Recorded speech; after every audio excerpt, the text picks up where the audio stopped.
কোন পীর ফু দিয়ে আমার ভাগ্যকে ভালো বানাই দিতে পারবে না এবং আমার একটা চুলও বাঁকাও করতে পারবে না। খাইরিহি ওয়া শাররিহি মিনাল্লাহি তাআলা, আমার ভালো আমার মন্দ করার একমাত্র মালিক কে? এক আঙ্গুল আকাশের দিকে উঁচু করে চিৎকার দিয়ে বলুন কে? আবার বলেন, আবার বলেন, আবার বলুন। হাত নামান। আল্লাহ কবুল করুন, বলেন আমিন। আমার এই বক্তব্য দিয়ে আমি কোন পীরকে অমর্যাদা করছি না। পীর সাহেবদের কাছে পীর কোন শরীয়তের শব্দ নয়। কোরআন এবং হাদিসে কোথাও পীর বলে কোনো শব্দ নাই। এটি ফার্সি শব্দ। এই শব্দের অর্থ হলো বৃদ্ধ। তো পীর যদি বৃদ্ধ হয় ভালো কথা, তিনি যদি আলেম হন আরো ভালো কথা। কিন্তু বাপ পীর ছিল, উনিও সেই সুবাদে পীর। ইলেম নাই, তোনার নিজের কাছেই তো টর্চ নাই। আপনাকে অন্ধকারে উনিও ম্যানহোলের মধ্যে পড়বে, আপনারে নিয়ে পড়বে। আলেম হইতে হবে, পীর যদি হয় আলেম হইতে হবে, এক নম্বর কথা। দুই নম্বর কথা হলো তিনি ব্যবসায়ী হবেন না। ধর্মের নামে তিনি ব্যবসা করবেন না। তিনি মানুষকে হেদায়েতের পথ দেখাবেন। প্রয়োজনে জেলে যাবেন, প্রয়োজনে ফাঁসির মঞ্চে দাঁড়াবেন। তিনি নিজেকেই ইসলামের সব আমি করি, আর ইসলাম কারো কাছে নাই। যারা ইসলাম করলো 70-80 বছর ধরে, রাজনীতির পথ দেখালো, তারা ইসলামের দল না, ওনারটাই ইসলামের দল। এই ধরনের ফাজলামি বক্তব্য থেকে বিরত থাকতে হবে। এই ধরনের বেয়াদবিপূর্ণ বক্তব্য থেকে বিরত থাকতে হবে। আমার দোকানে খাঁটি ঘি পাওয়া যায়, আর কারো দোকানে খাঁটি ঘি পাওয়া যায় না। ইসলাম নিয়ে এই ধরনের মনোপলি বিজনেস করতে দেওয়া হবে না। প্রিয় ভাই সব, আমরা পীর সাহেবদের চিনি। পীর ছিলেন শাহজালাল রহমতুল্লাহ আলাইহি। সুবহানাল্লাহ। যুদ্ধ করা লাগে নাই, আজান দিয়েছেন, মূর্তির মাথা ভাঙ্গা চুর চুর হয়ে পড়ে গিয়েছে। গৌর গোবিন্দ পলায়া কুল পায় নাই। লোকেরা যায় তার মাজারে গিয়ে গজাল মাছ জিয়ারত করে আসে, কিন্তু তরবারিটা দেখে আসে না। দোধারি তরবারি এখনো আছে। সুবহানাল্লাহ বলেন। পীর ছিলেন হযরতে বাহাউদ্দিন নকশবন্দি, মুজাদ্দিদ আল ফিসানি রহমতুল্লাহ আলাইহি, বড় পীর আব্দুল কাদের জিলানী রহমতুল্লাহ আলাইহি, খাজা মঈনুদ্দিন চিশতি রহমতুল্লাহ আলাইহি, শাহজাহান আলী রহমতুল্লাহ আলাইহি। কত ওলিউল্লাহর মাজার দিয়ে আমার দেশ ভরা। আলহামদুলিল্লাহ কর। এরা একদিকে মানুষকে মুরিদ বানায়া মুরিদের টাকা দিয়ে নিজেদের পকেট ভরেন নাই। ওনারা এরকম করতেন না, এইরকম করতেন। আর রাসূলুল্লাহ বলেছেন এই রকমের হাতের মর্যাদা নাই, এই হাতের মর্যাদা। আমি পীর দেখছিলাম, বাইতুল শরীফের পীর হযরত শাহ আব্দুল জব্বার সাহেব, আল্লাহ তাআলা জান্নাতুল ফেরদাউসের মেহমান বানায়নি। এই বাংলাদেশে শত শত মসজিদ, মাদ্রাসার এতিমখানা তৈরি করে গেছেন। সুবহানাল্লাহ। বৃষ্টির মৌসুমে চট্টগ্রামের বাড়ি তার, 14 বছর মাদ্রাসায় ওয়াজিদিয়া চট্টগ্রামে 14 বছর বুখারী শরীফ পড়িয়েছেন। কি মানের আলেম!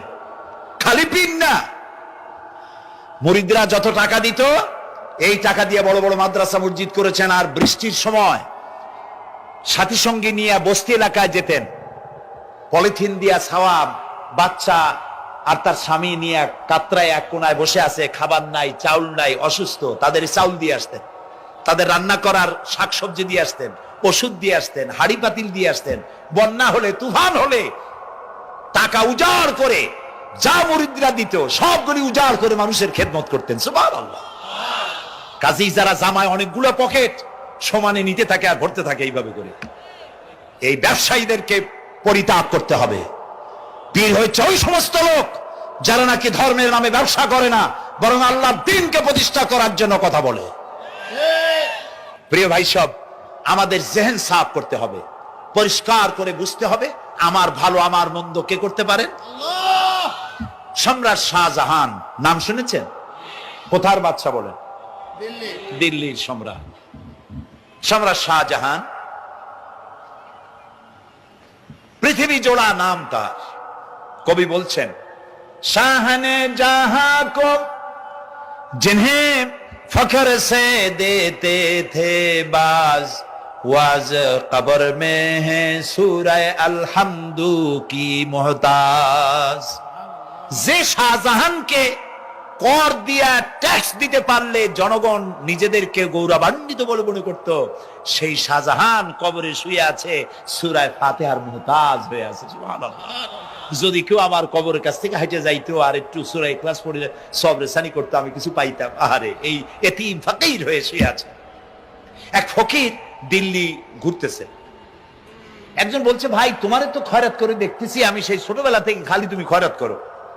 একটা জিনিস আপনারা মনে রাখবেন, গরিব, আজকে যারা গরিব পরিশ্রমের মধ্য দিয়ে কালকে তারা ধনী হতে পারে, কিন্তু যারা ভিক্ষুক, যারা ভিক্ষা করে, জিন্দেগিতে কোনোদিন তারা বড় হতে পারবে না। ভিক্ষা করা যাদের অভ্যাস, জীবনেও বাড়ি করতে পারবে না, জীবনেও ধনী হইতে পারবে না, কিন্তু গরিব ধনী হইতে পারবে। কারণ হলো আল্লাহর কাছে দুইটা বৈধ জিনিস অত্যন্ত ঘৃণিত। কয়টা? একটা হলো তালাক, আর একটা হলো ভিক্ষাবৃত্তি, মানুষের কাছে চাওয়া। আল্লাহ পছন্দ করেন না। তো ভিক্ষুক ঘুরতেছে, একটা লোক বলল, মিয়া তোমার তো সারা জীবনই খরচ করতে দেখি। খরচ করবো না, করবো কি? যার কাছে যাই সে দেয় 4 আনা 2 আনা 1 টাকা, এর বেশি তো দেয় না। তেই দিয়ে আমি কেমনে বড় লোক হবো? কয় যে তুমি বাদশারে চোখে দেখো না, বাদশারে চোখে দেখো না। কয় বাদশার কাছে কি আমার মতো লোক যাইতে পারে নাকি? কন্যা যাইতে হবে, যাও। বাদশা একবার যাবা, এমন দেওয়া দেবে জীবনে আর তোমার খরচ করা লাগবে না। পাতি শিয়ালের পিছনে ঘুরে তো লাভ নাই। পাতি শিয়ালে খায় মুরগি, তোমার একটা ঠ্যাং দেবে, দাঁতের খেলালের কাজ হবে না। বাঘের পিছনে ঘোরো, বাঘে খায় গরু আর হরিণ, একটা রান দিলে তুমি 1 সপ্তাহ খাইতে পারবে। কাজে ঘুরতে গিয়েও বোঝা উচিত কার সাথে ঘুরি। তো বলছে বাদশার কাছে যাও। তো বাদশারে পাবো কই? কই তো দেখলাম কেবল মসজিদে ঢুকলো। তারপরে ফকির গিয়ে দাঁড়ায় আছে বারান্দায়, দেখে যে উনি বাদশা ভেতরে বসে হাত তুলে আছে ভাবে, আর চোখ দিয়ে পানি পড়ে দাড়ি ভিজে ভিজে পড়তেছে।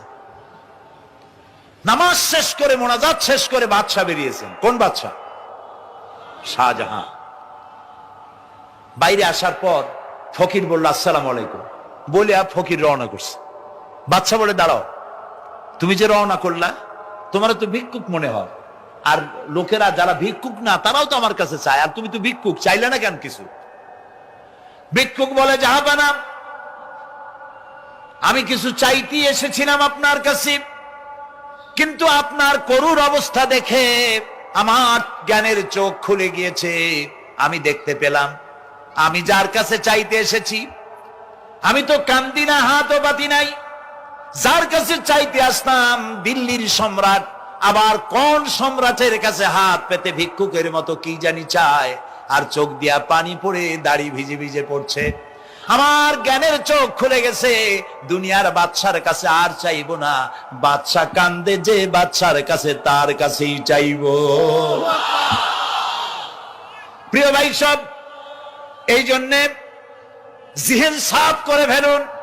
দুনিয়ার কোন মানুষের জন্য, মানুষের কাছে নয়, কোন কবরে নয়, কোন কারো কাছে নয়, আল্লাহ তাআলার কাছেই আমরা নামাজের মধ্যে ঘোষণা করেছি, ইয়াকা না'বুদু ওয়া ইয়াকা নাস্তাঈন। আল্লাহ তাআলা, তোমার একমাত্র ইবাদত করি, তোমার কাছেই সাহায্য চাই। কাজেই সাহায্য আল্লাহর কাছে। কার কাছে চাইবো বলে? আল্লাহ আমাদের ঈমান পোক্ত করে দিন। আমরা বলি আমিন, আমরা বলি আমিন। অসুখ বিসুখ হইলে পরে ধৈর্য ধরবেন। অনেক মানুষ আছে জ্বর হইলে কয় যে এত নামাজ পড়ি খালি জ্বর আমারই হয়, এত রোজা রাখি, ভালো ভালো কাম করি, আমার ছেলের অসুখ মোটে সারি না। এই জাতীয় কথা বলবেন না। মুমিনের পায়ে যদি কাঁটা ফোটে সওয়াব থেকে খালি নাই, ধৈর্য ধরতে হবে। কাঁটা ফুটছে, বলেন ইন্না লিল্লাহ। আজাবান লিল মুমিন, মুমিনের জন্য বড়ই আশ্চর্য ব্যাপার, বিপদ হইলেও শুকর আদায় করে, আর সুখে থাকলেও শুকর আদায় করে। সুবহানাল্লাহ বিহামদি। বিপদ আসলে সে বলে ইন্না লিল্লাহি, বলেন ইন্না লিল্লাহি ওয়া ইন্না ইলাইহি রাজিউন। আর যখন শান্তি আসে বলে আলহামদুলিল্লাহ। দুই অবস্থায় তার জন্য নিয়ামত আল্লাহর তরফ থেকে সে পায়, আলহামদুলিল্লাহ। প্রিয় ভাই সব, তো আল্লাহর উপর ঈমান আনার জন্য কয়টা শর্ত বলছি না? এই যে প্যাচ লেগে গেছে, কয় যে 3টা। আল্লাহর উপর ঈমান আনার জন্য শর্ত কয়টা? 4টা। 4টার বলছি কয়টা? 2টা। আরেকটা হচ্ছে আল্লাহর কুদরত, এ বিশ্বাস করা। আল্লাহর কুদরত মানে শক্তি। আল্লাহর কিছু বিশ্বাস করবেন, বলেন জোরে শক্তি। আকাশ এবং জমিনের শক্তিশালী কে? কিন্তু আমার দেশের জনগণ, কিছু কিছু রাজনীতিবিদরা বলে জনগণই নাকি সকল ক্ষমতার, সকল শক্তির উৎস। কি পাগল! তুমি ক্ষমতার উৎস? নাকের মধ্যে ময়লা, দাঁতে ছাতা, পেটের মধ্যে দুর্গন্ধ ভরা, ক্ষমতার উৎস? আশ্চর্য কথা। এই যে ক্ষমতার উৎস, হাজার হাজার লোক এখানে বসা, দুইটা ভাউয়া ব্যাংক যদি দুই কোণা দিয়ে ঢোকে, ভাউয়া ব্যাংক চেনেন? বিগ সাইজের ব্যাংক, দুইটা যদি দুই দিক দিয়ে ঢোকে লাফাইতে লাফাইতে, সামনে যারা আছে এমনি লাফাবে। অন্তত টঙ্গী তামিরুল মিল্লাত মাদ্রাসা ছাড়াইয়া তারপরে ফিরে তাকায় বলবে, ভাই আমরা দৌড়াই কেন? ব্যাংকের সামনে অসহায়, বল্লা ভীমরুলের সামনে অসহায়, সাপের সামনে, বিচ্ছুর সামনে অসহায়, তারা কয় সকল ক্ষমতার উৎস জনগণ। কপাল পোড়া! ক্ষমতার উৎস জনগণ নয়। এটা কোরআনের সাথে কন্ট্রাডিকশন হয় এ কথায়। আল্লাহ বলেছেন আন্নাল কুওয়াতা লিল্লাহি জামিয়া, সকল ক্ষমতার উৎস কে? চিল্লায় বলো ক্ষমতা কি দেখছেন? মাত্র 1.5 মিনিট। কয় মিনিট? মাত্র 1.5 মিনিট। আল্লাহ বলেছেন কোন? সাথে সাথে তামিলনাড়ু, মালয়েশিয়া, ইন্দোনেশিয়া, থাইল্যান্ড, মালদ্বীপ, শ্রীলঙ্কা, 2 লক্ষ লোক শেষ, 1 লক্ষের খোঁজ নাই। সমুদ্রের পানি 33 ফিট উঁচু হয়ে এসছে। সুবহানাল্লাহ কই দিচ্ছে করে না? বিজ্ঞানীরা বলেছেন ভারত মহাসাগরের তলদেশে ফাটল ধরেছে, ওর কয়েক কিলোমিটার নিচে ভূমিকম্পের উৎপত্তি হয়েছে। ভারত মহাসাগরের পানি 3 হাত না 4 হাত, কত কিলোমিটার আল্লাহ জানে। এই কয়েক কিলোমিটার নিচে যে মাটি, সেই মাটিরও কয়েক কিলোমিটার নিচে ভূমিকম্পের উৎপত্তি। এখান থেকে ভূমির কম্পন হয়েছে, সেই ভূমিকম্পে সমস্ত মহাসাগরের মধ্যে, ভারত মহাসাগরের মধ্যে জলকম্পন শুরু হয়েছে। পানির কম্পন, মাটির কম্পন একসাথে। 33 ফিট উঁচা, মানে 4 তলা বিল্ডিং এর মতো উঁচু হয়ে আসছে পানি। 4 তলা পরিমাণ উঁচু হয়ে পানি চলে আসছে। বাড়ি গাড়ি সব কিছু খড় কুটার ন্যায় সব উড়িয়ে দিয়েছে। এগুলোরে কপাল পোড়া নাস্তিক যেগুলি, তারা বলে প্রাকৃতিক দুর্যোগ। ওর বাপের মাথা। আচ্ছা, প্রাকৃতিক দুর্যোগ, প্রকৃতি কি? কোন জন্তুর নাম? প্রকৃতি কোন জন্তু জানোয়ারের নাম? প্রকৃতি নিজে চলে না কেউ তাকে চালায়? কে চালায়? কপাল পোড়া রাতা বুঝে না। বিশ্ববিদ্যালয়ের শিক্ষক হয়েছে তো, আল্লাহ দিয়ে আসি কোথায়? তবে সব খারাপ না, ভালো আছে আলহামদুলিল্লাহ।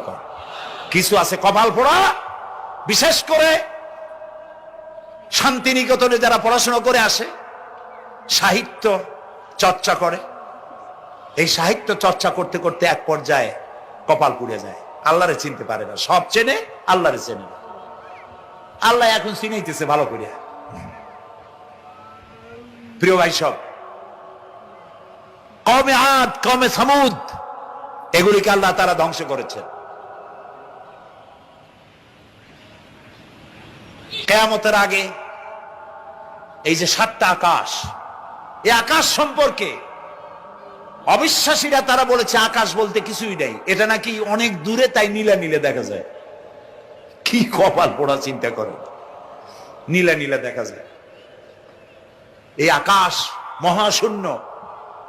এই আকাশগুলিকে, আকাশ কয়টা? কয়টা স্তর? 7টা। এগুলি কাতাইয়ে সিজিল্লিল কুতুব। কোরআনে কারিমে আল্লাহ তাআলা বলেছেন কিতাবের পৃষ্ঠার মতো কিয়ামতের আগে একটার পর একটা ঠাস ঠাস করে পড়বে, ভেঙে চুরি চুরমার হয়ে যাবে। ওয়াইদাল বিহারু ফুজ্জিরাত,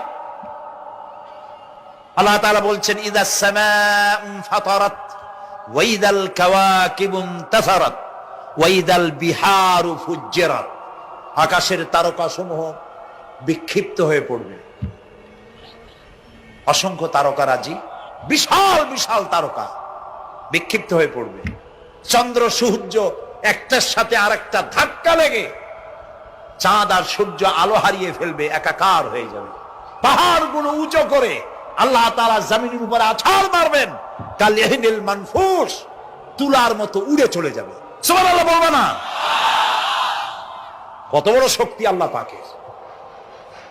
ওয়াইদাল বিহারু ফুজ্জিরাত, সমুদ্র সমূহ বিদীর্ণ হয়ে যাবে।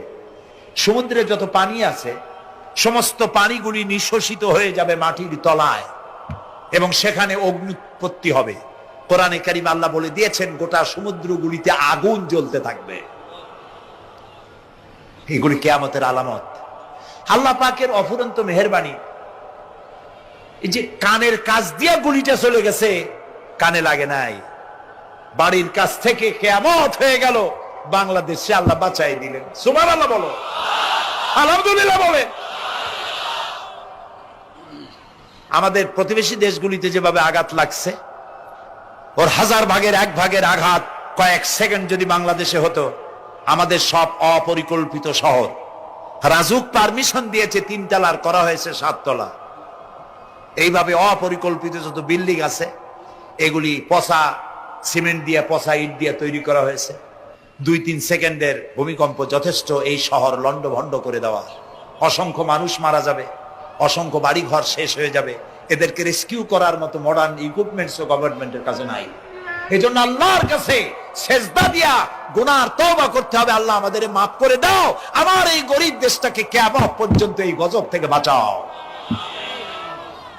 প্রিয় ভাই সব, আল্লাহ তাআলার ক্ষমতার ওয়াজ আমি আজ করতে পারবো না, অনেক লম্বা হয়ে যাবে। কারণ আমাকে 3টা পুঁজির কথা তো কমসে কম বলতেই হবে, অল্প করে হলেও।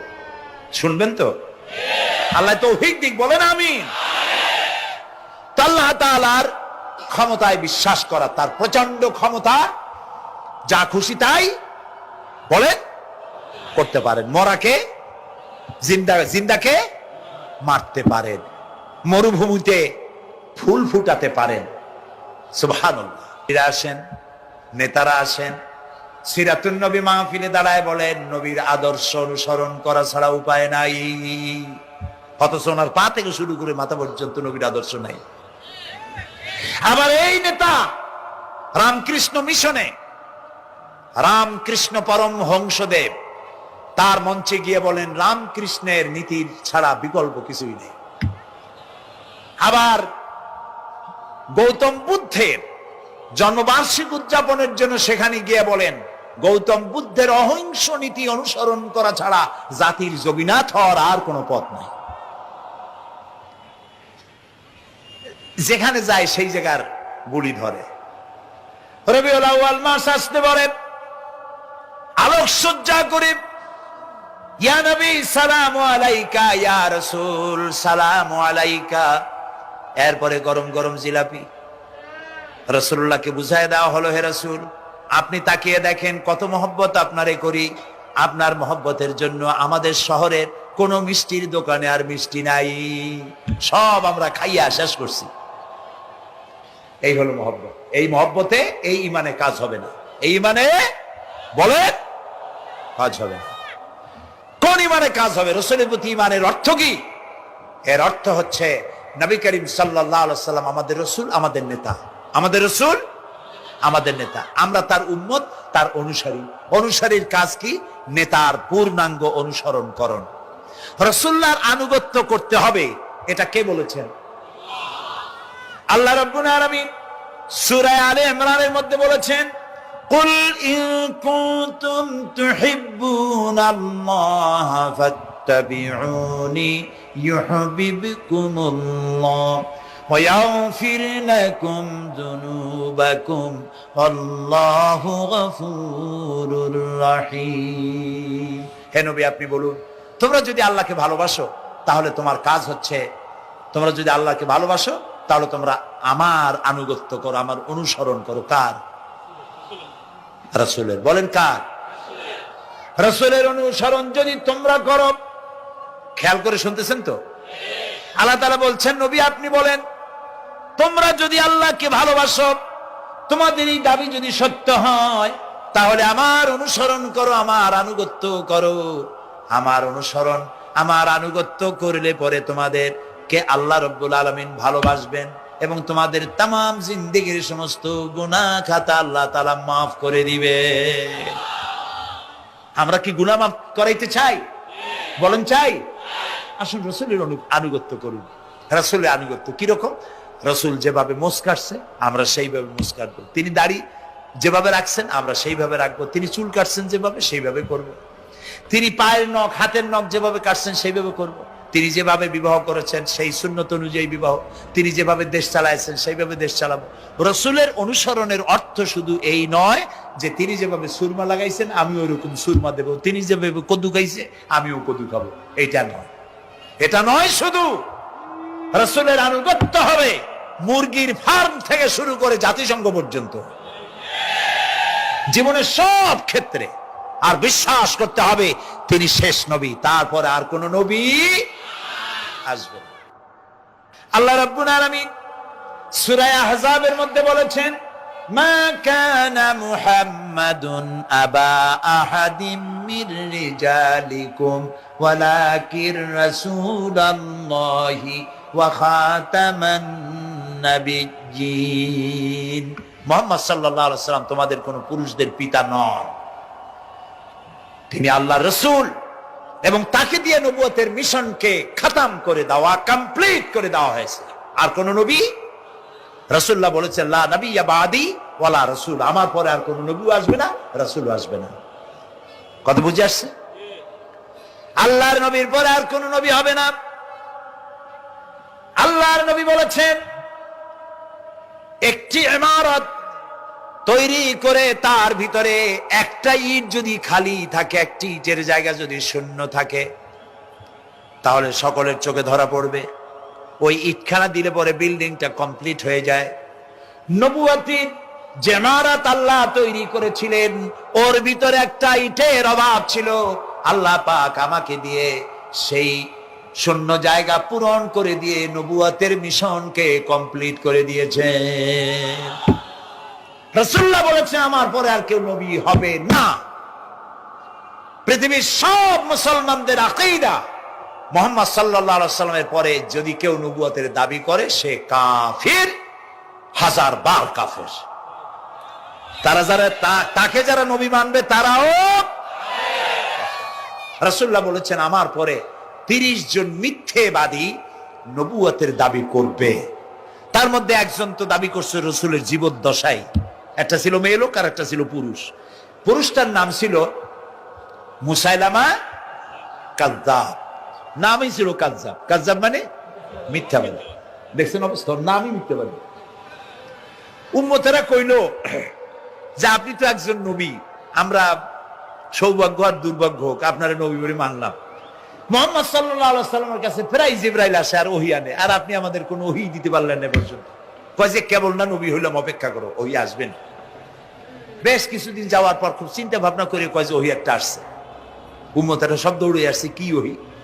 কয় যে এইমাত্র শেষ রাত্রে জিবরাইল আসছিল, আইসে আমারে কয়ে গেল একটা সূরা নাজিল করলো। সূরাটা কি? ইন্না আতাইনাকাল আকাক ফাসাল্লি লিরাব্বিকা ওয়াজআক ইন্না শানিয়াকা হুয়াল আবলাগ। উম্মতেরা কয় সর্বনাশ, এই সূরা পড়তে গেলে তো আমরা কাইসা মরে যাব। এর অর্থ তো খুব বিকায়দা। কি কি সূরা নাজিল হইল আপনার উপরে? ইন্না আতাইনাকাল আকাক মানে আমি তোমাকে হুতুম পেশা দান করেছি, সুতরাং তুমি তোমার প্রভুর উদ্দেশ্যে নামাজ পড়ো আর চিৎকার মারো, কারণ তোমার শত্রুরা সাদা এবং কালো বর্ণের। আমরা তো আগামাথা কিছু বুঝলাম না, কি হই? আচ্ছা ঠিক আছে, পয়গম্বর মুহাম্মদ সাল্লাল্লাহু আলাইহি সাল্লামকে তার উম্মতেরা নিয়ে যায় তাদের বাগানে, মাঝে মধ্যে নিয়ে যায়। নিলে পরে যে কুয়ায় পানি থাকে না, শূন্য কুয়া পানিতে ভরে যায়। যে গাছতলা দিয়ে তিনি হেঁটে যান, যে খেজুর গাছে খেজুর নাই, সেই গাছতলা দিয়ে রাসূল হেঁটে গেলেন, গাছে ফল ধরে যায়। আপনি তো এরকম কিছু দেখাইতে পারেন না। তোমরা তো আমার নেও না, চলো না যাই। নিয়ে গেছে, যাই দেখে যে কুয়ার পাড় দিয়ে যায়, যে কুয়ায় পানি থাকে তা থাকে না, শুকায় যায়। যে গাছতলায় দিয়ে যায় ওই গাছে খোরমা থাকলে সাথে সাথে খরগুড়ি ঝরে যায়। উম্মতের কয় কি একটা কপাল পড়া নবী পাইলাম ভাগে। আল্লাহ তারে শেষ করছে দুনিয়া থেকে, জাহান্নামে চলে গেছে। সেই মহিলাটাও গেছে, সেও গেছে। রাসূলুল্লাহ বলেছেন এইরকম 30 জন মিথ্যাবাদী নবুয়তের দাবি করবে কিয়ামতের আগ পর্যন্ত। গোলাম আহমদ কাদিয়ানী, এ হলো ইতিহাসে আমরা যদ্য পাই তার পর্যন্ত 28 জন হয়েছে। মুহাম্মদ সাল্লাল্লাহু আলাইহি সাল্লামের ইন্তেকালের পর ওকে নিয়ে হয়েছে 28 জন। কয়জন হইল? বাকি আছে কয়জন? তাই বলে কিয়ামত যে এই 2 জন হইলি আগামী বছর বা 5-6 বছরের মধ্যে কিয়ামত হবে ওইটা চিন্তা করেন না।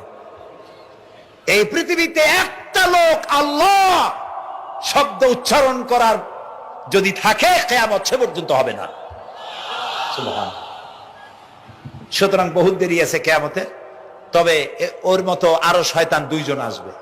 গোলাম আহমদ কাদিয়ানী বলল, আমি পয়গম্বর, আমি নবী, আমার উপরে ওহী আসে।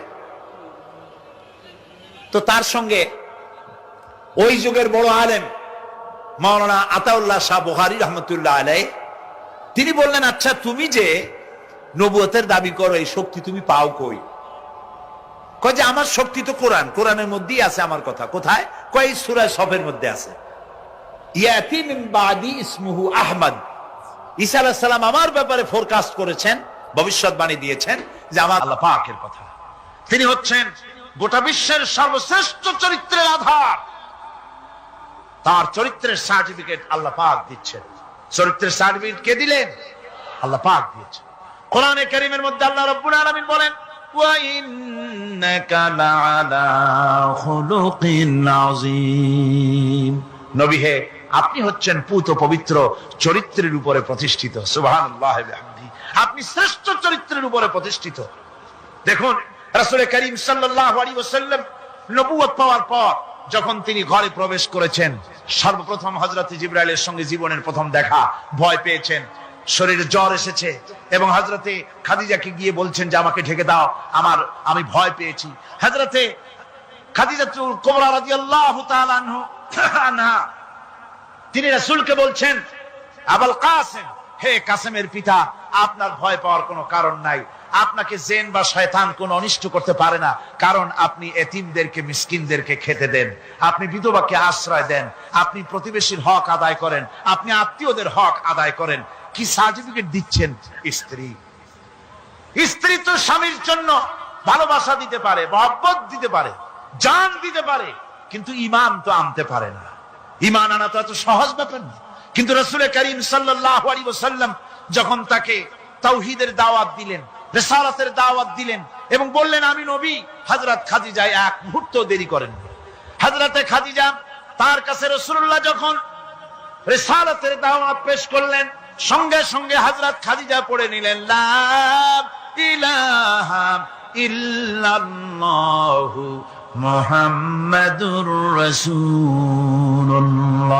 জোরে জোরে পড়েন, লা ইলাহা ইল্লাল্লাহ, লা ইলাহা ইল্লাল্লাহ।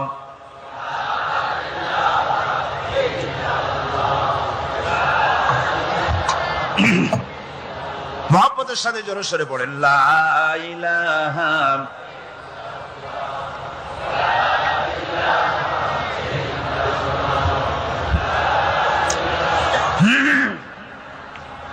লা ইলাহা ইল্লাল্লাহু মুহাম্মাদুর রাসূলুল্লাহ। আমার বন্ধুগণ, রাসূল করিম সাল্লাল্লাহু আলাইহি ওয়াসাল্লামের উপরে স্ত্রী ঈমান আনলেন। খাদেম ছিলেন হযরতে যায়েদ। খাদেম তো তার প্রভুর জন্য জান দিতে পারে, মাল দিতে পারে, মহব্বত করতে পারে, সব পারে। খাদেম ঈমান আনতে পারে না, যেহেতু খাদেমের কাছে তার সাহেবের ইনস এন্ড আউট, তার ভেতর বাইরে সবকিছুই পরিষ্কার থাকে। হযরতে রাসূলের খাদেম ছিলেন হযরতে যায়েদ। হযরত যায়েদ তার উপরে যখন 15 বছর খাদেম ছিলেন রাসূলুল্লাহ, হুজুর যখন তার কাছে দাওয়াত পেশ করলেন, যখন রিসালাতের দাওয়াত পেশ করলেন, তাওহীদের দাওয়াত দিলেন, খাদেম যায়েদ একটু চিন্তা করলেন না, সাথে সাথে পড়লেন লা ইলাহা ইল্লাল্লাহু মুহাম্মাদুর রাসূলুল্লাহ। রাসূলের বন্ধু ছিলেন হযরত আবু বকর সিদ্দিক রাদিয়াল্লাহু তাআলা আনহু। 20 বছরের বন্ধু। কত বছরের বন্ধু? 20 বছর। 20 বছর বসে একজন বন্ধু আর একজন বন্ধুকে চিনতে মোটেই কিছু বাকি থাকে না। হযরত আবু বকর রাদিয়াল্লাহু তাআলা আনহু তার কাছে যখন রাসূলুল্লাহ নবুয়তের দাওয়াত পেশ করলেন, হযরতে আবু বকর রাদিয়াল্লাহু তাআলা আনহু এক মুহূর্ত দেরি করেন নাই, বলেছেন আপনার চরিত্র নবুয়তের চরিত্র, আগেই বুঝতে পেরেছি সাধারণ মানুষের চরিত্র এমন হতে পারে না। তিনিও কালেমা পড়ে মুসলমান হয়ে গেলেন। সাহাবায়ে কেরাম রাসূলের প্রতি এই মোহাব্বত, এই শ্রদ্ধা তারা পোষণ করেছেন। নবী তার চরিত্র দিয়ে মানুষের সামনে নিজেকে প্রকাশ করেছেন। তার চরিত্র দুই রকম ছিল না, চরিত্র একরকম ছিল। ব্যক্তিগত চরিত্র আর পারিবারিক চরিত্র দুই রকম না। তার ব্যক্তিগত যে চরিত্র ওইটাই ছিল তার ঘরের চরিত্র, যেটা ছিল ঘরের সেটাই ছিল বাইরের। হযরত আয়েশা সিদ্দিকা রাদিয়াল্লাহু তাআলা আনহা সাহাবীদের প্রশ্নের জবাবে বলেছেন, রাসূলের চরিত্র হচ্ছে কোরআন। রাসূলের চরিত্র কি? কোরআন। রাসূলুল্লাহ এই পৃথিবীতে কেন আসছেন? আসার কারণ হলো তিনি হচ্ছেন আদর্শ। আল্লাহর নবী বলেছেন, লাকাদ কানা লাকুম ফি রাসূলিল্লাহি উসওয়াতুন হাসানাহ, তোমাদের জন্য গ্রহণযোগ্য মহত্তম আদর্শ হতেছে তোমাদের রাসূল। তোমাদের রাসূলের ভিতরেই তোমাদের আদর্শ রয়েছে। তার কাছ থেকে তোমরা আদর্শ গ্রহণ করো। তিনি এতিমের আদর্শ, শিশুর আদর্শ, কিশোরদের আদর্শ, যুবকের আদর্শ, তরুণের আদর্শ, বৃদ্ধের আদর্শ, পিতার আদর্শ, নানার আদর্শ, স্বামীর আদর্শ, সেনাপতির আদর্শ, শ্রমিকের আদর্শ, রাষ্ট্রপ্রধানেরও সকলের জন্য আদর্শ। যেই যুগে বেহাপনার উলঙ্গপনা দিয়েছিল সমাজ ভর্তি, আল্লাহর ঘর তাওয়াফ করে নারী আর পুরুষেরা উলঙ্গ হয়ে, সেই যুগে রাসূলুল্লাহ যখন কাবা শরীফ রিকনস্ট্রাকশন হচ্ছিল, পুনর্নির্মাণ হচ্ছিল, তখন তিনি বহন করছিলেন পাথরগুলি মাথায় করে। তার চাচা তাকে বললেন, তোমার তো বড্ড কষ্ট হচ্ছে, তুমি এখন এইটাকে ঘাড়ের উপরে, লুঙ্গিটা খুলা ঘাড়ের উপরে রেখে তারপর এটা বহন করো। হুজুর যখন লুঙ্গির গিরায় হাত দিয়েছেন খুলবেন এই চিন্তা করে, ঘাড়ের উপরে রেখে পাথর বহন করবেন, লুঙ্গির গিটে হাত দিয়েছেন, খোলেন নাই। লুঙ্গির গিটের উপরে হাত রেখে তিনি চিন্তা করলেন, এতগুলি লোকের সামনে কাপড়টা খুললে পরে কি শরম হবে। কাপড়টা খোলেনি নাই, শুধু খুললে পরে কি লজ্জা হবে। এই আগাম শরমের অনুভূতিতে মুহাম্মদ সাল্লাল্লাহু আলাইহি ওয়াসাল্লাম বেহুশ হয়ে জমিনের উপরে পড়ে গেছেন। আদর্শ কাকে বলে? শিশুর আদর্শ, কিশোরের আদর্শ, স্বামীর আদর্শ, পিতার আদর্শ, নানার আদর্শ, গোটা পৃথিবীর সমস্ত মানুষের আদর্শ রাসূল করিম সাল্লাল্লাহু আলাইহি ওয়াসাল্লাম। তার কাছে তিনি স্ত্রীদের আদর্শ ছিলেন, তিনি নানার আদর্শ ছিলেন। ইমাম হোসেনকে তিনি কোলে নিচ্ছেন, ঘাড়ে উঠছে বাচ্চা, বুকের উপরে উঠছে। একজন সাহাবী বলছেন, হুজুর বাচ্চা পেলে আপনি এত আদর করেন, আমার তো ৬-৭টা ছেলে মেয়ে, আমি মোটে কোলেও নি না, আর জীবনে একবার সুমাও খাই না, আমার মোটে ইচ্ছাই করে না। হুজুর বললেন, আল্লাহ যদি তোমার দিলের মধ্যে রহম পয়দা না করেন তো আমি কি করতে পারি? হুজুর বাচ্চাকে নিয়ে আদর করছেন। ইমাম হোসেনকে বলছেন, হোসেন কে বড় বলো তো, তুমি বড় না আমি বড়? হোসেন বলছেন, নানাজি আমি আপনার থেকে বড়। আশ্চর্য কথা, তুমি আমার থেকে বড় কিভাবে? হোসেন বলছেন, নানাজি বলুন তো আপনার পিতার নাম কি? হুজুর বলছেন, আমার পিতার নাম আব্দুল্লাহ। হোসেন বলছেন, এই আব্দুল্লাহ এই পর্যন্তই শেষ, আপনি তো আমার পিতার মতো পিতা পান নাই, আমার আব্বার মতো আব্বা আপনার আছে। আমার আব্বাকে বলা হয় আসাদুল্লাহিল গালিব, সমস্ত কাফেরদের জন্য বিজয়ী বীর বাঘ আমার আব্বা। এবং আমার আব্বা সম্পর্কে আপনি বলেছেন, আনা মাদিনাতুল ইলম ওয়া আলিয়ুম বাবুহা, আমি হচ্ছে একটি জ্ঞানের রাজ্য আর আলী হচ্ছে সেই রাজ্যে প্রবেশের প্রধান তোরণ। আমার বাপের মতো বাপ আছে আপনার? হুজুর আশ্চর্য হয়ে গেলেন, বাচ্চা বলে কি? হোসেন বলছেন, নানাজি এবার কোন তো দেখি, এবার বলুন তো দেখি আপনার মায়ের নাম কি? হুজুর বলছেন, আমার মায়ের নাম আমেনা। হযরত হোসেন বলছেন, এই আমেনা পর্যন্তই শেষ, কয়জনে চিনবে কর? আমার মায়ের মতো একটা মা আপনার আছে? আমার মায়ের মতো একটা মা আপনি পেয়েছেন? আমার মাকে চেনেন? আমার মা হচ্ছেন জান্নাতের সাইয়্যিদাতুন নিসা, জান্নাতের সমস্ত মহিলাদের সরদারিনী আমার মা ফাতিমাতুজ জাহরা রাদিয়াল্লাহু তাআলা আনহা। আমার মায়ের মতো একটা মা আপনি পেয়েছেন? হোসেন বলছেন, নানাজি আরো বলবো নাকি? কয় হ্যাঁ বলো। বলছেন, নানাজি এবার কোন তো দেখি আপনার নানার নাম কি? হুজুর বলছেন, আমার নানার নাম আব্দুল ওয়াহাব। হোসেন বলছেন, এবার আপনি মানুষের কাছে জিজ্ঞেস করেন কয়জন এই আব্দুল ওয়াহাব চেনে? আপনি কি আমার নানার মতো একটা নানা পেয়েছেন? আমার নানাকে আপনি জানেন? আমার সাইয়্যিদুল মুরসালিন আশরাফুল আম্বিয়া রাহমাতুল লিল আলামিন বিশ্বনবী জনাবে মুহাম্মদ রাসূলুল্লাহ সাল্লাল্লাহু আলাইহি ওয়াসাল্লাম।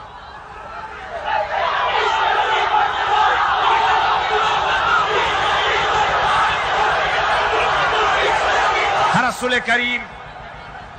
করিম সাল্লাল্লাহু আলাইহি ওয়াসাল্লাম হোসাইনকে বুকের সাথে জড়িয়ে ধরে হোসাইনের ঠোঁটের উপরে, তার চিবুকের উপরে, তার গণ্ডদেশে, তার কপলে বারবার চুমু খেতে লাগলেন আর বললেন, না না, আমি আজকে তোমার সামনে হেরে গেলাম।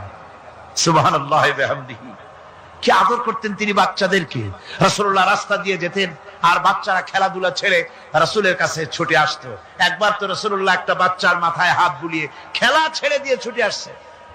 হুজুর তাকে জিজ্ঞেস করলেন, তোমার সাথে যে পাখিটা থাকতো সেই লাল পাখিটা কই? ছেলে তো কেঁদে ফেললো। ছেলে বলে ফেললো যে আপনি বিশ্বনবী, আমি একটা ছোট্ট মানুষ, আমার পাখির খবর আপনি রাখেন। সুবহানাল্লাহি ওয়া বিহামদিহি। রাসূলুল্লাহ তার চরিত্র দিয়ে মানুষকে জয় করেছিলেন, মুহাব্বত দিয়ে। তরবারি দিয়ে ইসলাম প্রতিষ্ঠিত হয় নাই, ইসলাম এসেছে মুহাব্বত দিয়ে, উদারতা দিয়ে, ভালোবাসা দিয়ে। তরবারি দিয়ে ইসলাম বিজয় হয় নাই পৃথিবীর বুকে। পিতামাতার প্রতি ভালোবাসা ইসলামের এক মহান শিক্ষা, যা দেখতে পাওয়া যায় রাসূলুল্লাহ সাল্লাল্লাহু আলাইহি ওয়াসাল্লামের চরিত্রে। আল্লাহ রাব্বুল আলামিন বলেন, ওয়াকুল লাহুমা কাওলান কারীমা। মা বাবার সঙ্গে সম্মানজনক কথা বলো, খবরদার বেয়াদবি করবে না। আর মা বাবার জন্য, তাদের জন্য আমি আল্লাহ রাব্বুল আলামিনের কাছে দোয়া করো, রব্বিরহামহুমা কামা রাব্বায়ানি সাগীরা। পড়েন সবাই, রব্বিরহামহুমা কামা রাব্বায়ানি সাগীরা। আল্লাহ রাব্বুল আলামিন শিখাই দিলেন বান্দারে, তোর মা বাপের জন্য আমার কাছে দোয়া কর, আয় আল্লাহ, আমার মা বাপ যেমন ছোট্ট বেলায় আমাকে স্নেহের কোলে লালন পালন করেছে, মাবুদ গো, আমার মা বাপকে তোমার রহমতের কোলে লালন পালন করো। আল্লাহ শিখাই দিচ্ছে। হাদিস শরীফে এসেছে, হুজুর বসে আছেন মসজিদে নববীতে, সাহাবায়ে কেরাম বসা। এক বৃদ্ধা মহিলা প্রবেশ করেছেন মসজিদে, হুজুর তাকে দেখে দাঁড়ায় গেলেন। মহিলা আসার পর নবীজি নিজের গায়ের চাদর বিছিয়ে দিলেন। মহিলা চলে যাওয়ার পর সাহাবায়ে কেরাম জিজ্ঞেস করলেন, হুজুর, একজন সাধারণ মেয়ে লোকের জন্য হুজুর নিজের চাদর বিছাইলেন, বুঝলাম না ফজিলত কি, চিনলাম না মেয়ে লোকটাকে। হুজুর বলেন, সাহাবীরা, চাদর তো ভালো, হক তো আদায় করতে পারি নাই, চিনতে পারো নাই, তোমরা বুঝতে পারো নাই।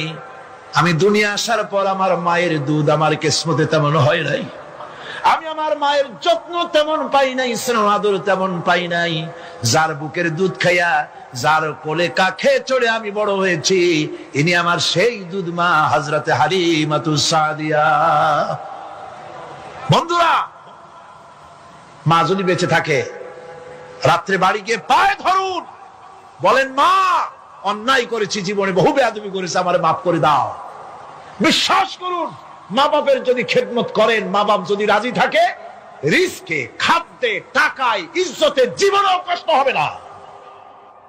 বিপদে অবিচলতার মুক্ত প্রতীক বিশ্বনবী মুহাম্মদ সাল্লাল্লাহু আলাইহি ওয়াসাল্লাম।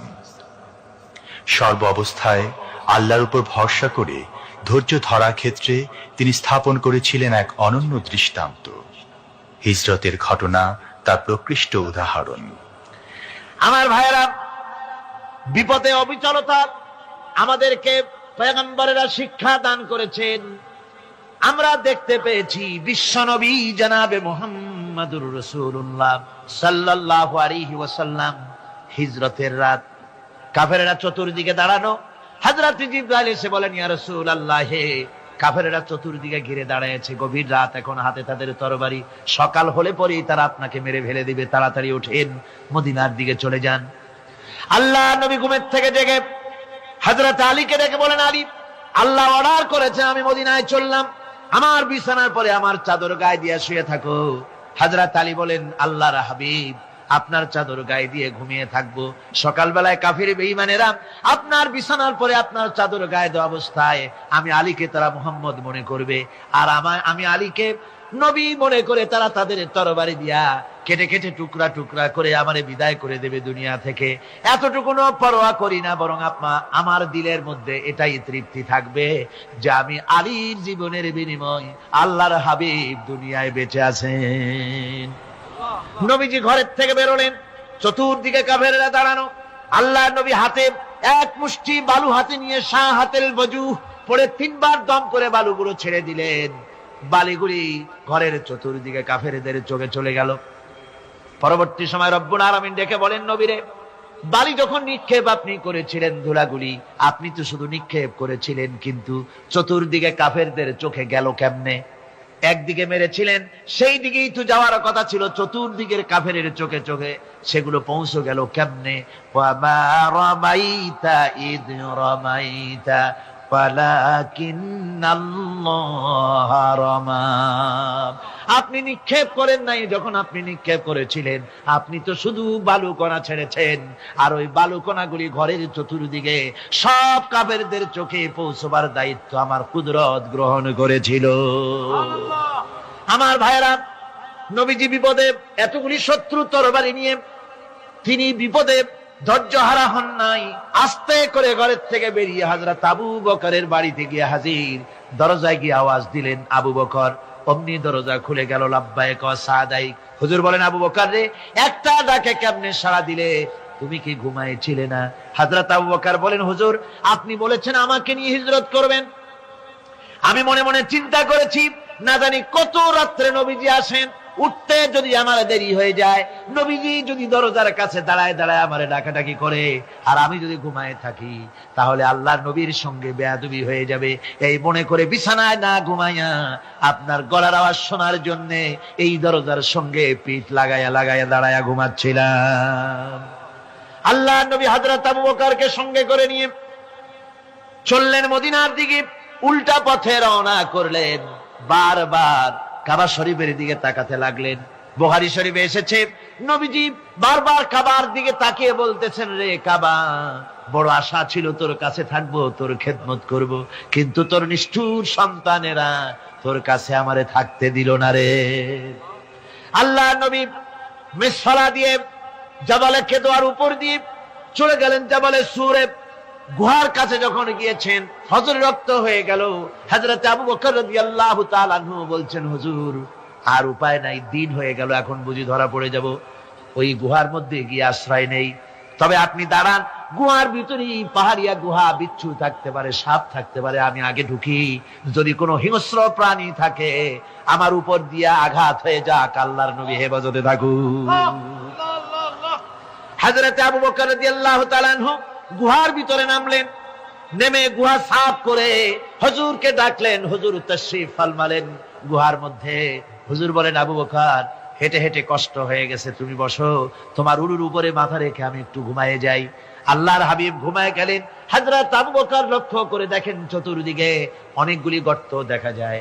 এই গর্ত থেকে সাপ আসতে পারে, বিচ্ছু আসতে পারে মনে করে নিজের গায়ের চাদর ছিঁড়ে ছিঁড়ে গর্তগুলি বন্ধ করা শুরু করে দিলেন। কয়েকটা গর্ত বন্ধ করার মতো চাদর আর নাই, পাও দিয়ে চেপে ধরলেন। এক পাহাড়িয়া বিষধর সাপ বেরোবার জন্য চেষ্টা করে বেরোবার পথ খুঁজে নেই পেয়ে হযরত আবু বকরের পায়ের উপরে দংশন করেছে। বিষের যন্ত্রণায় হযরত আবু বকরের চোখ থেকে পানি দরদর করে পড়ছে। রাসূলুল্লাহর ঘুম ভেঙে গেল। আল্লাহর নবী তাকে বলেন, আবু বকর, চোখে পানি কেন? বাড়ির কথা বুঝি মনে পড়ে গেছে?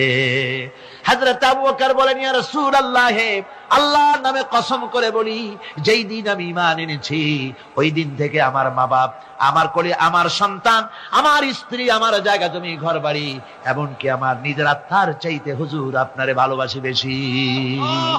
তাহলে কাঁদো কেন? হযরত আবু বকর বলেন, হুজুর, বাড়ির জন্য কাঁদি না, ছেলেপেলের জন্য কাঁদি না, সাপে দংশন করেছে, যন্ত্রণায় কাঁদতেছি। আল্লাহ নবী সঙ্গে সঙ্গে মুখ থেকে থুতু বার করে যন্ত্রণার জায়গায় লাগাই দিলেন। সঙ্গে সঙ্গে যন্ত্রণা বন্ধ হয়ে গেল। হুজুর বললেন, আবু বকর, প্রথম যখন তোমার এই আঘাত করেছিল সাপে, আমাকে কেন তাড়াতাড়ি বলো নাই? এতক্ষণ তো তোমার কষ্ট হতো না। হযরত আবু বকর বলেন, ইয়া রাসূলুল্লাহ, ওটা তো সাপে কাটার যন্ত্রণা, ওই যন্ত্রণায় আমার রক্ত জ্বলতেছে, যন্ত্রণায় যন্ত্রণায় আমার কলেজাটা যদি ফেটেও যেত, আল্লাহর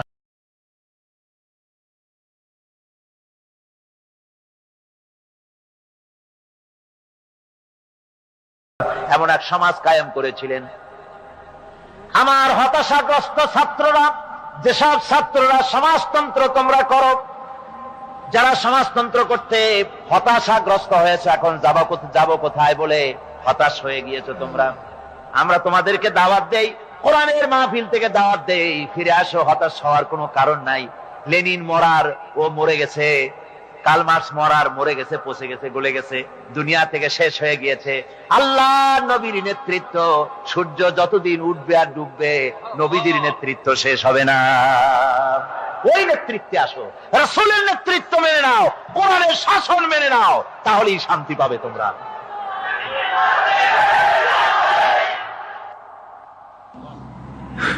আল্লাহর নবী দুপুরে আরাম করতেছিলেন। হযরত ওমর বলেন, আমি দেখতে গিয়েছিলাম রাসূলুল্লাহকে, আমি যাই সালাম দিলাম, হুজুর উঠে বসলেন। আমি দেখি খেজুরের পাতা দিয়া বুনানো দড়ি, সেই দড়ি দিয়া বুনানো খাটিয়া এখনো মক্কা মদিনায় আছে, যারা হজ করতে গেছেন দেখেছেন। ওই দড়ি দিয়া বুনানো খাটিয়া, ওর উপরে তোশক নাই, বিছানার চাদর নাই, নিজের হাত মোবারক মাথার তলে দিয়া রাসূল শুয়ে আছেন। ওমরকে দেখে হুজুর উঠে বসলেন। ওমর বলেন, আমি রাসূলের পিঠের দিকে তাকায় দেখি দড়িগুলোর দাগ কেটে আছে। আমি সহ্য করতে পারলাম না, আমি শিশুর মতো ডুকরে কেঁদে উঠলাম, বললাম, ইয়া রাসূলুল্লাহ, এই পৃথিবীর কাফির বেঈমানেরা এত শান্তি করলো দুনিয়ায়, আর আল্লাহর হাবিবের পিঠে দড়ির দাগ বরদাস্ত করতে পারছি না। আপনি আমার অনুমতি দেন, একটা তোশক আপনার জন্য বানায় দেই। হুজুর আমার বলেন, ওমর রে শোনো, দুনিয়ায় শান্তি করার জন্য আমি আসি নাই। আমি যদি হুকুম করি উহুদ পাহাড় আমার জন্য সোনায় পরিণত হয়ে যা, উহুদ পাহাড়টা আমার জন্য সোনা হয়ে যেতে পারে। আমি দুনিয়ায় শান্তির জন্য আসি নাই, এসেছি মানবতার মুক্তির জন্য। পৃথিবীর মানুষগুলিকে বাঁচাতে এসেছি, সাদা কালো মানুষের ব্যবধান দূর করতে এসেছি। রাসূলুল্লাহ নারীর অধিকার দিলেন, সাদা কালা মানুষের ব্যবধান দূর করে দিলেন। পাহাড় সমান উঁচা সাদা কালা মানুষের অধিকারকে প্রতিষ্ঠিত করলেন, বললেন মানুষে মানুষে কোনো পার্থক্য নাই। আরবের উপরে অনারবের, অনারবের উপরে আরবের, ভাষার, সাদার উপরে কালোর, কালোর উপরে সাদার, কোন বর্ণ বৈষম্য ইত্যাদি দিয়ে মানুষের ফজিলত হয় না। মানুষের মর্যাদা বাড়ে, ইন্না আকরামাকুম ইনদাল্লাহি আতকাকুম। মানুষের মধ্যে মর্যাদা তোমাদের মধ্যে আল্লাহর কাছে তার, যে ব্যক্তি তোমাদের মধ্যে আল্লাহকে বেশি ভয় করে। সুবহানাল্লাহ কোন, সুবহানাল্লাহ কোন। আমার ভাইয়েরা, নবীজি মদিনা মুনাওয়ারায় ইসলামী রাষ্ট্রের রাষ্ট্রপ্রধান হয়েছেন। আজ বাজারে যেতেছেন, যাওয়ার সময় ডেকে ডেকে বলেন, বিধবাদের বাড়ির সামনে দিয়ে যায়, তোমাদের বাজার লাগবে নাকি? এতিমের বাড়ির সামনে থেকে যায়, তোমাদের বাজার লাগবে নাকি? আমারে বলো, আমি বাজার করে এনে দেব। নিজের পেটে খাবার নাই, দুয়ারে দুয়ারে খাবার পৌঁছে গেছে, খাবারের অভাব নাই, মানুষ খাওয়া পেয়েছে, পড়া পেয়েছে, চুরি ডাকাতি বন্ধ হয়ে গেছে। হুজুর বলেন, খায়রুল কুরুনে কারনি, সর্বশ্রেষ্ঠ যুগ আমার যুগ। সুদ বন্ধ হয়ে গেল। রাসূলুল্লাহ বললেন, সুদ আর চলবে না, হারাম। সুদ বন্ধ হয়ে গেল। হুজুর ব্যাংক চালু করে দিলেন। ব্যাংকের নাম হলো বাইতুল মাল। কি নাম হলো? এই ব্যাংক যেদিন রাসূলুল্লাহ উদ্বোধন করেন, আল্লাহ নবী বাইতুল মাল ব্যাংক উদ্বোধনের দিনে যে বক্তৃতা করলেন, বুখারীতে সেই বক্তৃতা লেখা হয়ে গেল। আল্লাহ নবী বলেন, মান তারাকা দায়নান আও দিয়ান ফালাইয়া। আমার এই রাষ্ট্রের ভিতরে কোন মানুষ যদি ঋণগ্রস্ত অবস্থায় মারা যায়, আর ঋণ পরিশোধ করার মতো অর্থ যদি তার কাছে না থাকে, তাহলে তার ঋণ পরিশোধের দায়িত্ব তার বিধবা স্ত্রী আর তার এতিম বাল বাচ্চার সব দায়িত্ব আমি মুহাম্মদ সাল্লাল্লাহু আলাইহি ওয়াসাল্লাম আমার কাঁধের উপরে উঠাইয়া নিলাম। এমন সুন্দর রাষ্ট্র চালু হয়ে গেছে, মানুষ খাবার পেয়েছে, পড়ার পেয়েছে। বুড়োরা, যাদের কাজ নাই, বুড়ো মানুষ কাজ করতে পারে না, তারা বসে বসে খাবারের ব্যবস্থা হয়ে গেছে। যুবকদের চাকরি হয়ে গেছে, বেকার কেউ আর বেকার নাই, সব কাজে ব্যস্ত হয়ে গেছে, মানুষের কাছে কাজ মিলেছে। কৃষক তাদের উৎপাদিত পণ্যের সঠিক মূল্য পাচ্ছে, শ্রমিক শ্রমের মর্যাদা পাচ্ছে, শ্রমিক মর্যাদা পাচ্ছে। রাসূলুল্লাহ বলেছেন, শ্রমিক আর মালিক, মনিব আর গোলামের সম্পর্ক না, সম্পর্ক ভাই ভাই। সম্পর্ক কি? শ্রমিকের মর্যাদা রাসূলুল্লাহ এভাবে দিলেন, নিজে শ্রম দিলেন। মদিনার 8 বছর চলে যাওয়ার পর হযরত আয়েশা রাসূলুল্লাহকে দেখলেন মাজা কুজা। হযরত আয়েশা বলেন, হুজুর মাজাটা কুজা কেন? বয়সের কারণে হলো নাকি? হুজুর বলেন, না, বয়সের কারণে হয় নাই। এই মদিনার চতুর্দিকে কাফির বেঈমানেরা যখন মদিনাকে আক্রমণ করেছিল, আমি তখন মদিনার চতুর্দিকে খন্দক পরিখা খনন করেছিলাম, 3 মাইল লম্বা, 15 ফিট গভীর, 30 ফিট চওড়া। সাহাবীরা মাটি কেটেছে, আমি মাটি বহন করেছি, আবার আমি মাটি কেটেছি, সাহাবীরা মাটি কেটেছে। মাটি কেটে আর মাটির ঝুড়ি বহন করে করে কোমরে যে বেদনা হয়েছিল আজ পর্যন্ত সেই বেদনা সেরে যায় নাই। এই হলো আমার রাসূল, এ হলো বিশ্ব নবী। এ কি নবী? সিল্লা এখন কি নবী?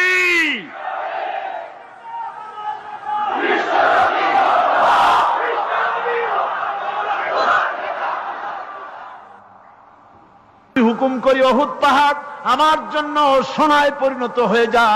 উহুদ পাহাড়টা আমার জন্য সোনা হয়ে যেতে পারে।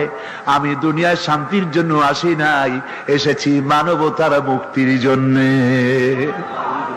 পৃথিবীর মানুষগুলিকে বাঁচাতে এসেছি, সাদা কালো মানুষের ব্যবধান দূর করতে এসেছি।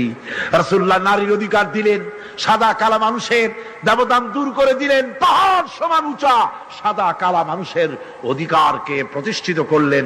বললেন মানুষে মানুষে কোনো পার্থক্য নাই, আরবের উপরে অনারবের, অনারবের উপরে আরবের, ভাষার সাদার উপরে কালোর, কালোর উপরে সাদার, কোন বর্ণ বৈষম্য ইত্যাদি দিয়ে নিজের পেটে খাবার নাই, দুয়ারে দুয়ারে খাবার পৌঁছে গেছে, খাবারের অভাব নাই, মানুষ খাওয়া পেয়েছে, পড়া পেয়েছে, চুরি ডাকাতি বন্ধ হয়ে গেছে।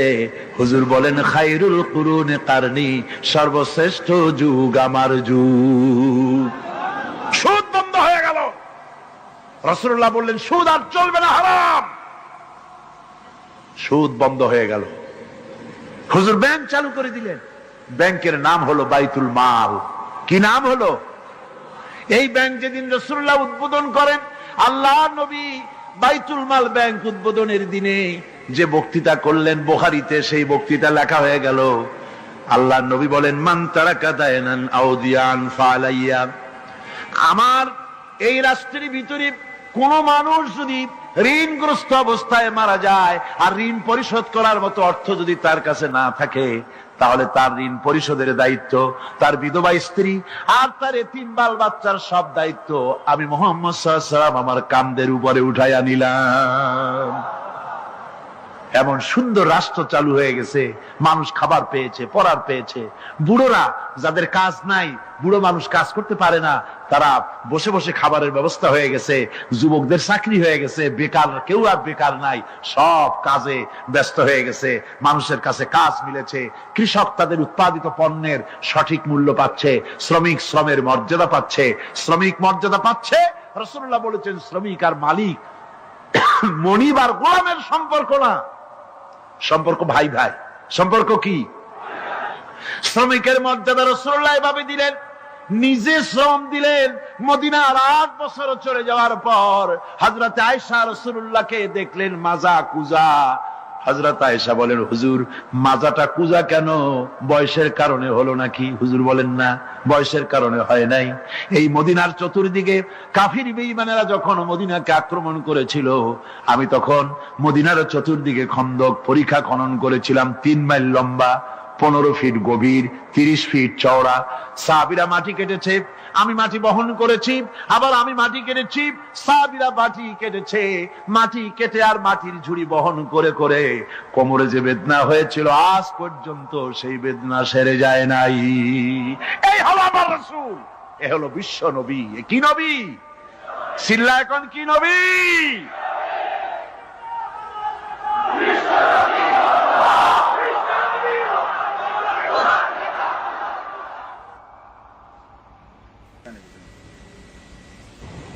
বিসমিল্লাহির রহমানির রহিম। সর্বযুগের সর্বকালের সর্বশ্রেষ্ঠ মহামানব রাহমাতুল্লিল আলামিন হযরত মুহাম্মদ সাল্লাল্লাহু আলাইহি ওয়াসাল্লাম, যার জীবনের প্রতিটি অংশে আছে শিক্ষা, মহান রব্বুল আলামিনের অকৃত্রিম বন্ধু রাসূলুল্লাহ সাল্লাল্লাহু আলাইহি ওয়াসাল্লামের জীবন থেকে শিক্ষা গ্রহণ আমাদের সবারই একান্ত কর্তব্য। এখন আমাদের সামনে রাসূল করিম সাল্লাল্লাহু আলাইহি ওয়াসাল্লামের জীবনের নানা দিক নিয়ে আলোচনা করছেন আন্তর্জাতিক খ্যাতিসম্পন্ন মুফাসসিরে কোরআন ও বিশিষ্ট ইসলামী চিন্তাবিদ হযরত মাওলানা দিলওয়ার হোসাইন সাঈদী। শব্দগ্রহণে মাহসিন সাউন্ড সিস্টেম, প্রযোজনায় সিএইচপি, পরিবেশনায় স্পন্দন অডিও ভিজুয়াল সেন্টার, ঢাকা। আল্লাহ রাব্বুল আলামিন বলেন, মা ইয়ানতিকু আনিল হাওয়া ইন হুয়া ইল্লা ওয়াহিয়ুন ইউহা। আমার নবী নফসকে অনুসরণ করে, প্রবৃত্তিকে অনুসরণ করে কোনো কথা বলেন না। আমার নবী যেটা বলেন সেটা হলো ওহী। আমি যা বলতে বলি তাই তিনি বলেন। ওয়ালাউ তাকাওয়ালা আলাইনা বা'দাল আকাবিল। আমার নবী যদি নিজের থেকে বানিয়ে কোনো কথা যদি কোরআনের ভিতরে আমার নামে চালায় দিতেন, আমি আল্লাহ রাব্বুল আলামিন আমার নবীর ডান হাতকে চেপে ধরতাম, আর তার কণ্ঠ নালীকে আমি আল্লাহ রাব্বুল আলামিন কেটে ফেলে দিতাম। তিনি যা বলেছেন সব কার কথা? আল্লাহ পাকের কথা। তিনি হচ্ছেন গোটা বিশ্বের সর্বশ্রেষ্ঠ চরিত্রের আধার। তার চরিত্রের সার্টিফিকেট আল্লাহ পাক দিচ্ছেন। চরিত্রের সার্টিফিকেট কে দিলেন? আল্লাহ পাক দিয়েছেন। কোরআনে কারীমের মধ্যে আল্লাহ রাব্বুল আলামিন বলেন, ওয়া ইন্নাকা লাআলা খুলুকিন আযীম। নবী হে, আপনি হচ্ছেন পুত পবিত্র চরিত্রের উপরে প্রতিষ্ঠিত। সুবহানাল্লাহ ওয়া বিহামদিহি। আপনি শ্রেষ্ঠ চরিত্রের উপরে প্রতিষ্ঠিত। দেখুন, রাসূল করিম সাল্লাল্লাহু আলাইহি ওয়াসাল্লাম নবুয়ত পাওয়ার পর যখন তিনি ঘরে প্রবেশ করেছেন, সর্বপ্রথম হযরত জিবরাইলের সঙ্গে জীবনের প্রথম দেখা, ভয় পেয়েছেন, শরীরে জ্বর এসেছে, এবং হযরতে খাদিজাকে গিয়ে বলছেন যে আমাকে ঢেকে দাও, আমি ভয় পেয়েছি। হযরতে খাদিজাতুল কুবরা রাদিয়াল্লাহু তাআলা আনহা তিনি রাসূলকে বলছেন, আবুল কাসেম, হে কাসেমের পিতা, আপনার ভয় পাওয়ার কোনো কারণ নাই। আপনাকে জিন বা শয়তান কোনো অনিষ্ট করতে পারে না, কারণ আপনি এতিমদেরকে, মিসকিনদেরকে খেতে দেন, আপনি বিধবাকে আশ্রয় দেন, আপনি প্রতিবেশীর হক আদায় করেন, আপনি আত্মীয়দের হক আদায় করেন। কি সার্টিফিকেট দিচ্ছেন? স্ত্রী তো স্বামীর জন্য ভালোবাসা দিতে পারে, মহব্বত দিতে পারে, জান দিতে পারে, কিন্তু ঈমান তো আনতে পারে না। ঈমান আনা তো এত সহজ ব্যাপার না। কিন্তু রাসূল করিম সাল্লাল্লাহু আলাইহি ওয়াসাল্লাম যখন তাকে তাওহীদের দাওয়াত দিলেন, রিসালাতের দাওয়াত দিলেন এবং বললেন আমি নবী, হযরত খাদিজা এক মুহূর্ত দেরি করেন। হযরতে খাদিজা তার কাছে রাসূলুল্লাহ যখন রিসালাতের দাওয়াত পেশ করলেন, সঙ্গে সঙ্গে হযরত খাদিজা পড়ে নিলেন, লা ইলাহা ইল্লাল্লাহু মুহাম্মাদুর রাসূলুল্লাহ। জোরে সরে পড়েন, লা ইলাহা ইল্লাল্লাহ, লা ইলাহা ইল্লাল্লাহ।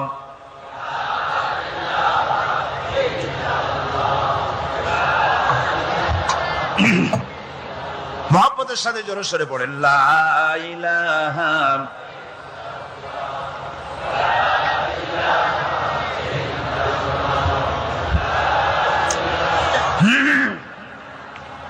লা ইলাহা ইল্লাল্লাহু মুহাম্মাদুর রাসূলুল্লাহ। আমার বন্ধুগণ, রাসূল করিম সাল্লাল্লাহু আলাইহি ওয়াসাল্লামের উপরে স্ত্রী ঈমান আনলেন। খাদেম ছিলেন হযরতে যায়েদ। খাদেম তো তার প্রভুর জন্য জান দিতে পারে, মাল দিতে পারে, মহব্বত করতে পারে, সব পারে। খাদেম ঈমান আনতে পারে না, যেহেতু খাদেমের কাছে তার সাহেবের ইনস এন্ড আউট, তার ভেতর বাইরে সবকিছুই পরিষ্কার থাকে। হযরতে রাসূলের খাদেম ছিলেন হযরতে যায়েদ। হযরত যায়েদ তার উপরে যখন 15 বছর খাদেম ছিলেন রাসূলুল্লাহ, হুজুর যখন তার কাছে দাওয়াত পেশ করলেন, যখন রিসালাতের দাওয়াত পেশ করলেন, তাওহীদের দাওয়াত দিলেন, খাদেম যায়েদ একটু চিন্তা করলেন না, সাথে সাথে পড়লেন লা ইলাহা ইল্লাল্লাহু মুহাম্মাদুর রাসূলুল্লাহ। রাসূলের বন্ধু ছিলেন হযরত আবু বকর সিদ্দিক রাদিয়াল্লাহু তাআলা আনহু। 20 বছরের বন্ধু। কত বছরের বন্ধু? 20 বছর। 20 বছর বসে একজন বন্ধু আর একজন বন্ধুকে চিনতে মোটেই কিছু বাকি থাকে না। হযরত আবু বকর রাদিয়াল্লাহু তাআলা আনহু তার কাছে যখন রাসূলুল্লাহ নবুয়তের দাওয়াত পেশ করলেন, হযরতে আবু বকর রাদিয়াল্লাহু তাআলা আনহু এক মুহূর্ত দেরি করেন নাই, বলেছেন আপনার চরিত্র নবুয়তের চরিত্র, আগেই বুঝতে পেরেছি সাধারণ মানুষের চরিত্র এমন হতে পারে না। তিনিও কালেমা পড়ে মুসলমান হয়ে গেলেন। সাহাবায়ে কেরাম রাসূলের প্রতি এই মোহাব্বত, এই শ্রদ্ধা তারা পোষণ করেছেন। নবী তার চরিত্র দিয়ে মানুষের সামনে নিজেকে প্রকাশ করেছেন। তার চরিত্র দুই রকম ছিল না, চরিত্র একরকম ছিল। ব্যক্তিগত চরিত্র আর পারিবারিক চরিত্র দুই রকম না। তার ব্যক্তিগত যে চরিত্র ওইটাই ছিল তার ঘরের চরিত্র, যেটা ছিল ঘরের সেটাই ছিল বাইরের। হযরত আয়েশা সিদ্দিকা রাদিয়াল্লাহু তাআলা আনহা সাহাবীদের প্রশ্নের জবাবে বলেছেন, রাসূলের চরিত্র হচ্ছে কোরআন। রাসূলের চরিত্র কি? কোরআন। রাসূলুল্লাহ এই পৃথিবীতে কেন আসছেন? আসার কারণ হলো তিনি হচ্ছেন আদর্শ। আল্লাহর নবী বলেছেন, লাকাদ কানা লাকুম ফি রাসূলিল্লাহি উসওয়াতুন হাসানাহ, তোমাদের জন্য গ্রহণযোগ্য মহত্তম আদর্শ হতেছে তোমাদের রাসূল। তোমাদের রাসূলের ভিতরেই তোমাদের আদর্শ রয়েছে, তার কাছ থেকে তোমরা আদর্শ গ্রহণ করো।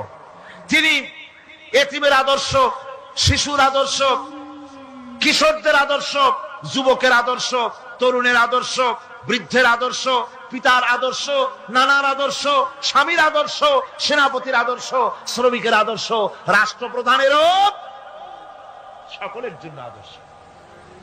যেই যুগে ব্যাপনার উলঙ্গপনা দিয়েছিল সমাজ ভর্তি, আল্লাহর ঘর তাওয়াফ করে নারী আর পুরুষেরা উলঙ্গ হয়ে, সেই যুগে রাসূলুল্লাহ যখন কাবা শরীফ রিকনস্ট্রাকশন হচ্ছিল, পুনর্নির্মাণ হচ্ছিল, তখন তিনি বহন করছিলেন পাথরগুলি মাথায় করে। তার চাচা তাকে বললেন, তোমার তো বড্ড কষ্ট হচ্ছে, তুমি এখন এইটাকে ঘাড়ের উপরে, লুঙ্গিটা খুলা ঘাড়ের উপরে রেখে তারপর এটা বহন করো। হুজুর যখন লুঙ্গির গিরায় হাত দিয়েছেন খুলবেন এই চিন্তা করে, ঘাড়ের উপরে রেখে পাথর বহন করবেন, লুঙ্গির গিটে হাত দিয়েছেন, খোলেন নাই। লুঙ্গির গিটের উপরে হাত রেখে তিনি চিন্তা করলেন, এতগুলি লোকের সামনে কাপড়টা খুললে পরে কি শরম হবে। কাপড়টা খোলেনি নাই, শুধু খুললে পরে কি লজ্জা হবে। এই আগাম শরমের অনুভূতিতে মুহাম্মদ সাল্লাল্লাহু আলাইহি ওয়াসাল্লাম বেহুশ হয়ে জমিনের উপরে পড়ে গেছেন। আদর্শ কাকে বলে? শিশুর আদর্শ, কিশোরের আদর্শ, স্বামীর আদর্শ, পিতার আদর্শ, নানার আদর্শ, গোটা পৃথিবীর সমস্ত মানুষের আদর্শ রাসূল করিম সাল্লাল্লাহু আলাইহি ওয়াসাল্লাম। তার কাছে তিনি স্ত্রীদের আদর্শ ছিলেন, তিনি নানার আদর্শ ছিলেন। ইমাম হোসেনকে তিনি কোলে নিচ্ছেন, ঘাড়ে উঠছে বাচ্চা, বুকের উপরে উঠছে। একজন সাহাবী বলছেন, হুজুর বাচ্চা পেলে আপনি এত আদর করেন, আমার তো ৬-৭টা ছেলে মেয়ে, আমি মোটে কোলেও নি না, আর জীবনে একবার সুমাও খাই না, আমার মোটে ইচ্ছাই করে না। হুজুর বললেন, আল্লাহ যদি তোমার দিলের মধ্যে রহম পয়দা না করেন তো আমি কি করতে পারি? হুজুর বাচ্চাকে নিয়ে আদর করছেন। ইমাম হোসেনকে বলছেন, হোসেন কে বড় বলো তো, তুমি বড় না আমি বড়? হোসেন বলছেন, নানাজি আমি আপনার থেকে বড়। আশ্চর্য কথা, তুমি আমার থেকে বড় কিভাবে? হোসেন বলছেন, নানাজি বলুন তো আপনার পিতার নাম কি? হুজুর বলছেন, আমার পিতার নাম আব্দুল্লাহ। হোসেন বলছেন, এই আব্দুল্লাহ এই পর্যন্তই শেষ, আপনি তো আমার পিতার মতো পিতা পান নাই, আমার আব্বার মতো আব্বা আপনার আছে। আমার আব্বাকে বলা হয় আসাদুল্লাহিল গালিব, সমস্ত কাফেরদের জন্য বিজয়ী বীর বাঘ আমার আব্বা। এবং আমার আব্বা সম্পর্কে আপনি বলেছেন, আনা মাদিনাতুল ইলম ওয়া আলিয়ুম বাবুহা, আমি হচ্ছে একটি জ্ঞানের রাজ্য আর আলী হচ্ছে সেই রাজ্যে প্রবেশের প্রধান তোরণ। আমার বাপের মতো বাপ আছে আপনার? হুজুর আশ্চর্য হয়ে গেলেন, বাচ্চা বলে কি? হোসেন বলছেন, নানাজি এবার কোন তো দেখি, এবার বলুন তো দেখি আপনার মায়ের নাম কি? হুজুর বলছেন, আমার মায়ের নাম আমেনা। হযরত হোসেন বলছেন, এই আমেনা পর্যন্তই শেষ, কয়জনে চিনবে কর? আমার মায়ের মতো একটা মা আপনার আছে? আমার মায়ের মতো একটা মা আপনি পেয়েছেন? আমার মাকে চেনেন? আমার মা হচ্ছেন জান্নাতের সাইয়্যিদাতুন নিসা, জান্নাতের সমস্ত মহিলাদের সরদারিনী আমার মা ফাতিমাতুজ জাহরা রাদিয়াল্লাহু তাআলা আনহা। আমার মায়ের মতো একটা মা আপনি পেয়েছেন? হোসেন বলছেন, নানাজি আরো বলবো নাকি? কয় হ্যাঁ বলো। বলছেন, নানাজি এবার কোন তো দেখি আপনার নানার নাম কি? হুজুর বলছেন, আমার নানার নাম আব্দুল ওয়াহাব। হোসেন বলছেন, এবার আপনি মানুষের কাছে জিজ্ঞেস করেন কয়জন এই আব্দুল ওয়াহাব রয়েছেন? আপনি কি আমার নানার মতো একটা নানা পেয়েছেন? আমার নানাকে আপনি জানেন? আমার নানা সাইয়্যিদুল মুরসালিন আশরাফুল আম্বিয়া রাহমাতুল লিল আলামিন বিশ্বনবী জনাবে মুহাম্মদ রাসূলুল্লাহ সাল্লাল্লাহু আলাইহি ওয়াসাল্লাম।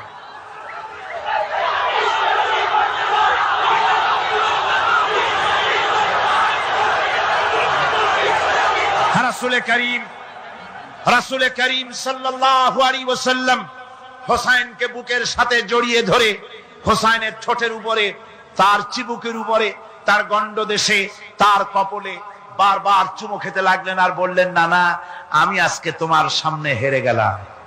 সুবহানাল্লাহি ওয়া বিহামদিহি। কি আদর করতেন তিনি বাচ্চাদেরকে। রাসূলুল্লাহ রাস্তা দিয়ে যেতেন আর বাচ্চারা খেলাধুলা ছেড়ে রাসূলের কাছে ছুটে আসতো।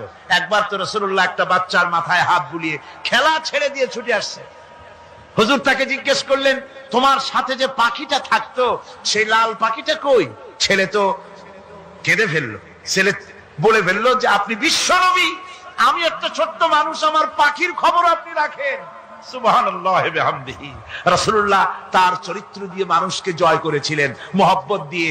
তরবারি দিয়ে ইসলাম প্রতিষ্ঠিত হয় নাই, ইসলাম এসেছে মহব্বত দিয়ে, উদারতা দিয়ে, ভালোবাসা দিয়ে। তরবারি দিয়ে ইসলাম বিজয় হয় নাই পৃথিবীর বুকে। পিতামাতার প্রতি ভালোবাসা ইসলামের এক মহান শিক্ষা, যা দেখতে পাওয়া যায় রাসূলুল্লাহ সাল্লাল্লাহু আলাইহি ওয়াসাল্লামের চরিত্রে।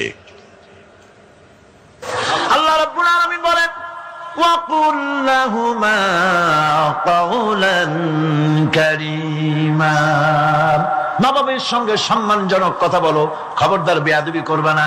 আর মা বাপের জন্য, তাদের জন্য আমি আল্লাহ রাব্বুল আলামিনের কাছে দোয়া করো, রব্বিরহামহুমা কামা রাব্বায়ানি সাগীরা। পড়েন সবাই, রব্বিরহামহুমা কামা রাব্বায়ানি সাগীরা। আল্লাহ রাব্বুল আলামিন শিখাই দিলেন বান্দারে, তোর মা বাপের জন্য আমার কাছে দোয়া কর, আয় আল্লাহ আমার মা বাপ যেমন ছোট্টবেলায় আমাকে স্নেহের কোলে লালন পালন করেছে, মাবুদ গো আমার মা বাপকে তোমার রহমতের কোলে লালন পালন করো। আল্লাহ শিখাই দিচ্ছে। হাদিস শরীফ এসেছে, হুজুর বসে আছেন মসজিদে নববীতে, সাহাবায়ে কেরাম বসা। এক বৃদ্ধা মহিলা প্রবেশ করেছেন মসজিদে, হুজুর তাকে দেখে দাঁড়ায় গেলেন। মহিলা আসার পর নবীজি নিজের গায়ের চাদর বিছিয়ে দিলেন। মহিলা চলে যাওয়ার পর সাহাবায়ে কেরাম জিজ্ঞেস করলেন, হুজুর একজন সাধারণ মেয়ে লোকের জন্য হুজুর নিজের চাদর বিছাইলেন, বুঝলাম না ফজিলত কি, চিনলাম না মেয়ে লোকটাকে। হুজুর বলেন, সাহাবীরা চাদর তো ভালো, হক তো আদায় করতে পারি নাই, চিনতে পারো নাই, তোমরা বুঝতে পারো নাই। আমি দুনিয়া আসার পর আমার মায়ের দুধ আমার কিসমতে তেমন হয় নাই, আমি আমার মায়ের যত্ন তেমন পাই নাই, স্নেহ আদর তেমন পাই নাই। যার বুকের দুধ খাইয়া, যার কোলে কাখে চড়ে আমি বড় হয়েছি, ইনি আমার সেই দুধ মা হযরতে হালিমাতুস সাদিয়া।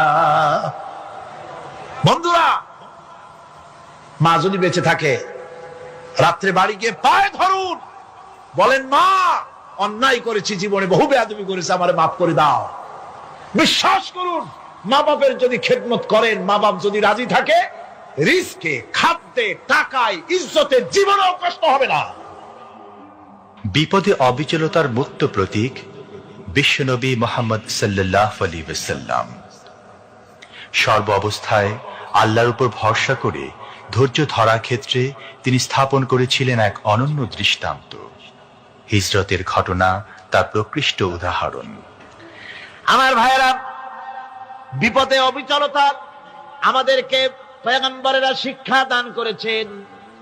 আমরা দেখতে পেয়েছি বিশ্বনবী জনাবে মুহাম্মদুর রাসূলুল্লাহ সাল্লাল্লাহু আলাইহি ওয়াসাল্লাম, হুজুর আর উপায় নাই, দিন হয়ে গেল, এখন বুঝি ধরা পড়ে যাব, ওই গুহার মধ্যে গিয়ে আশ্রয় নেই। তবে আপনি দাঁড়ান, গুহার ভিতরে পাহাড়িয়া গুহা, বিচ্ছু থাকতে পারে, সাপ থাকতে পারে, আমি আগে ঢুকি, যদি কোনো হিংস্র প্রাণী থাকে আমার উপর দিয়া আঘাত হয়ে যাক, আল্লাহর নবী হেফাজতে থাকুন। হযরত আবু বকর রাদিয়াল্লাহু তাআলা আনহু গুহার ভিতরে নামলেন, নেমে গুহা সাফ করে হুজুরকে ডাকলেন, হুজুর তাশরীফ ফরমালেন গুহার মধ্যে। হুজুর বলেন, আবু বকর হেঁটে হেঁটে কষ্ট হয়ে গেছে, তুমি বসো, তোমার উরুর উপরে মাথা রেখে আমি একটু ঘুমায়ে যাই। আল্লাহর হাবিব ঘুমায় গেলেন। হযরত আবু বকর লক্ষ্য করে দেখেন চতুর্দিকে অনেকগুলি গর্ত দেখা যায়। এই গর্ত থেকে সাপ আসতে পারে, বিচ্ছু আসতে পারে মনে করে নিজের গায়ের চাদর ছিঁড়ে ছিঁড়ে গর্তগুলি বন্ধ করা শুরু করে দিলেন। কয়েকটা গর্ত বন্ধ করার মতো চাদর আর নাই, পাও দিয়ে চেপে ধরলেন। এক পাহাড়িয়া বিষধর সাপ বেরোবার জন্য চেষ্টা করে বেরোবার পথ খুঁজে না পেয়ে হযরত আবু বকরের পায়ের উপরে দংশন করেছে। বিষের যন্ত্রণায় হযরত আবু বকরের চোখ থেকে পানি দরদর করে পড়ছে। রাসূলুল্লাহর ঘুম ভেঙে গেল। আল্লাহর নবী তাকিয়ে বলেন, আবু বকর, চোখে পানি কেন? বাড়ির কথা বুঝি মনে পড়ে গেছে? হযরত আবু বকর বলেন, ইয়া রাসূলুল্লাহ, আল্লাহর নামে কসম করে বলি, যেই দিন আমি ঈমান এনেছি ওই দিন থেকে আমার মা বাপ, আমার কোলে আমার সন্তান, আমার স্ত্রী, আমার জায়গা জমি ঘর বাড়ি, এমনকি আমার নিজের আত্মার চাইতে হুজুর আপনারে ভালোবাসি বেশি। তাহলে কাঁদো কেন? হযরত আবু বকর বলেন, হুজুর, বাড়ির জন্য কাঁদি না, ছেলেপেলের জন্য কাঁদি না, সাপে দংশন করেছে, যন্ত্রণায় কাঁদতেছি। আল্লাহর নবী সঙ্গে সঙ্গে মুখ থেকে থুতু বার করে যন্ত্রণার জায়গায় লাগাই দিলেন। সঙ্গে সঙ্গে যন্ত্রণা বন্ধ হয়ে গেল। হুজুর বললেন, আবু বকর, প্রথম যখন তোমার এই আঘাত করেছিল সাপে, আমাকে কেন তাড়াতাড়ি বলো নাই? এতক্ষণ তো তোমার কষ্ট হতো না। হযরত আবু বকর বলেন, ইয়া রাসূলুল্লাহ, ওটা তো সাপে কাটার যন্ত্রণা, ওই যন্ত্রণায় আমার রক্ত জ্বলতেছে, যন্ত্রণায় যন্ত্রণায় আমার কলেজাটা যদি ফেটেও যেত। আল্লাহর হাবিব আরাম ফরমাচ্ছিলেন, আমি তাকে আরামে বিঘ্ন ঘটাতে পারতাম না। আমার ভাইয়েরা, হযরত আবু বকর, হযরত রাসূল দুজন বসে আছেন। এমনি সময় কাফের বেঈমানেরা খুঁজতে খুঁজতে জায়গা মতো এসে গেছে। একজনে বলে ভিতরে আছে, আর একজনে বলে নাই। পায়ের যদি থাকবে তাহলে মাকড়সায় জাল বুনালো কি করে, পাখি ডিম পেড়ে বসে আছে কি করে, তাদের সন্দেহ হতে লাগলো।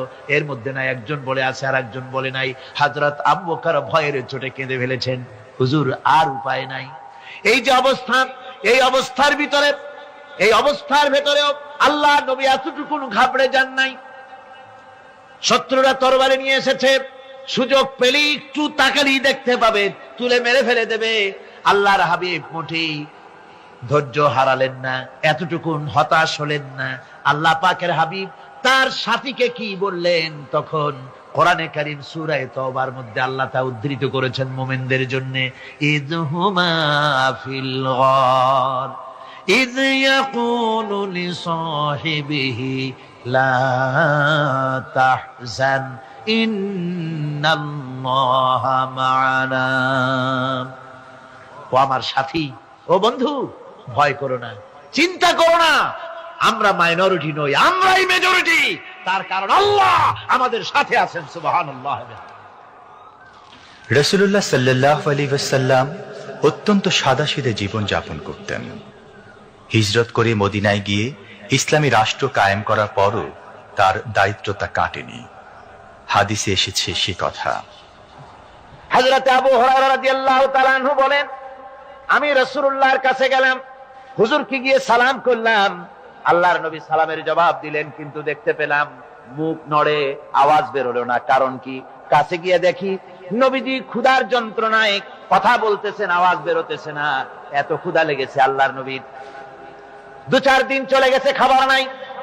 রাসূলুল্লাহ সমস্ত গনিমতের মাল, যাকাত সদকার মালগুলি, খাদ্য দ্রব্যগুলি দুহাতে বিতরণ করেছেন। নিজের পেটে খাবার নাই, মানুষকে দিতেছেন। দিতে দিতে এশার নামাজ পড়ে নবীজি ঘরের মধ্যে প্রবেশ করে হযরত আয়েশা সিদ্দিকা রাদিয়াল্লাহু তাআলা আনহাকে ডেকে বলেন, আয়েশা রে, সারাদিন কষ্ট করেছি, দারুণ ক্ষুধা লেগেছে, তাড়াতাড়ি করে কিছু খাবার আমারে এনে দাও।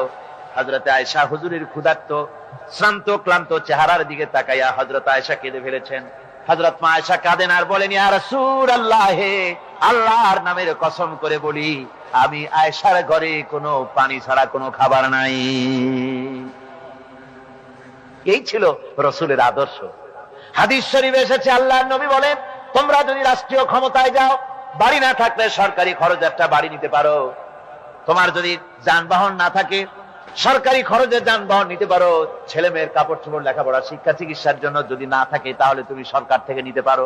কিন্তু এর থেকে এক চুল পরিমাণ যদি পাও বাড়াও, সরকারের মাল, জনগণের মাল, এর থেকে প্রয়োজনের বাইরে যদি তুমি নিজের জন্য নিতে থাকো, কিয়ামতের দিন আল্লাহর দরবারে চোরের কাতারে তোমারে দাঁড়ানো লাগবে।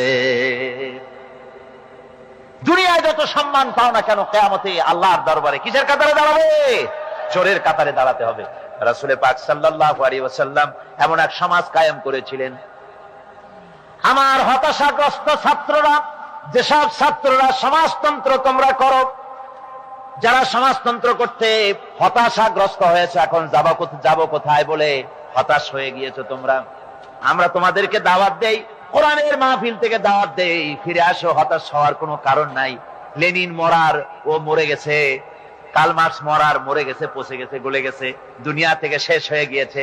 আল্লাহ নবীর নেতৃত্ব, সূর্য যতদিন উঠবে আর ডুববে, নবীদের নেতৃত্ব শেষ হবে না। ওই নেতৃত্বে আসো, রাসূলের নেতৃত্ব মেনে নাও, কোরআনের শাসন মেনে নাও, তাহলেই শান্তি পাবে তোমরা।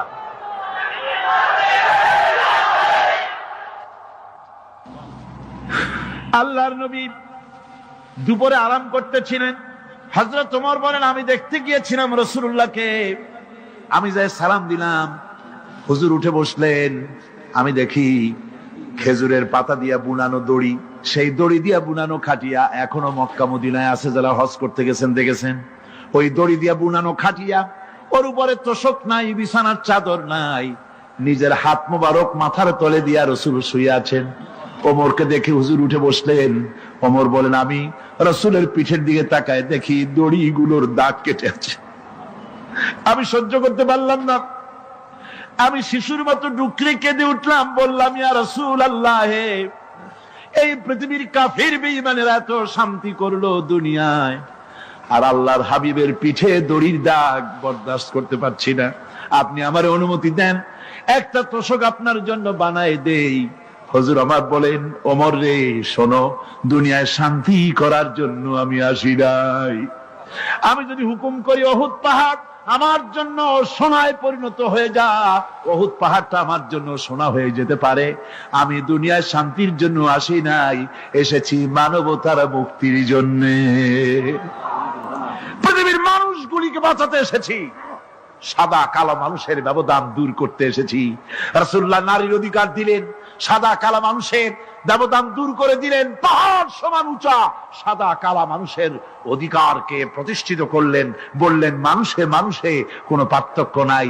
আরবের উপরে অনারবের, অনারবের উপরে আরবের, ভাষার, সাদার উপরে কালোর, কালোর উপরে সাদার, কোন বর্ণ বৈষম্য ইত্যাদি দিয়ে মানুষের ফজিলত হয় না। মানুষের মর্যাদা বাড়ে। ইন্না আকরামাকুম ইনদাল্লাহি আতকাকুম, মানুষের মধ্যে মর্যাদা তোমাদের মধ্যে আল্লাহর কাছে তার যে ব্যক্তি তোমাদের মধ্যে আল্লাহকে বেশি ভয় করে। সুবহানাল্লাহ কোন, সুবহানাল্লাহ কোন। আমার ভাইয়েরা, নবীজি মদিনা মুনাওয়ারায় ইসলামী রাষ্ট্রের রাষ্ট্রপ্রধান হয়েছেন। আজ বাজারে যেতেছেন, যাওয়ার সময় ডেকে ডেকে বলেন, বিধবাদের বাড়ির সামনে দিয়ে যায়, তোমাদের বাজার লাগবে নাকি?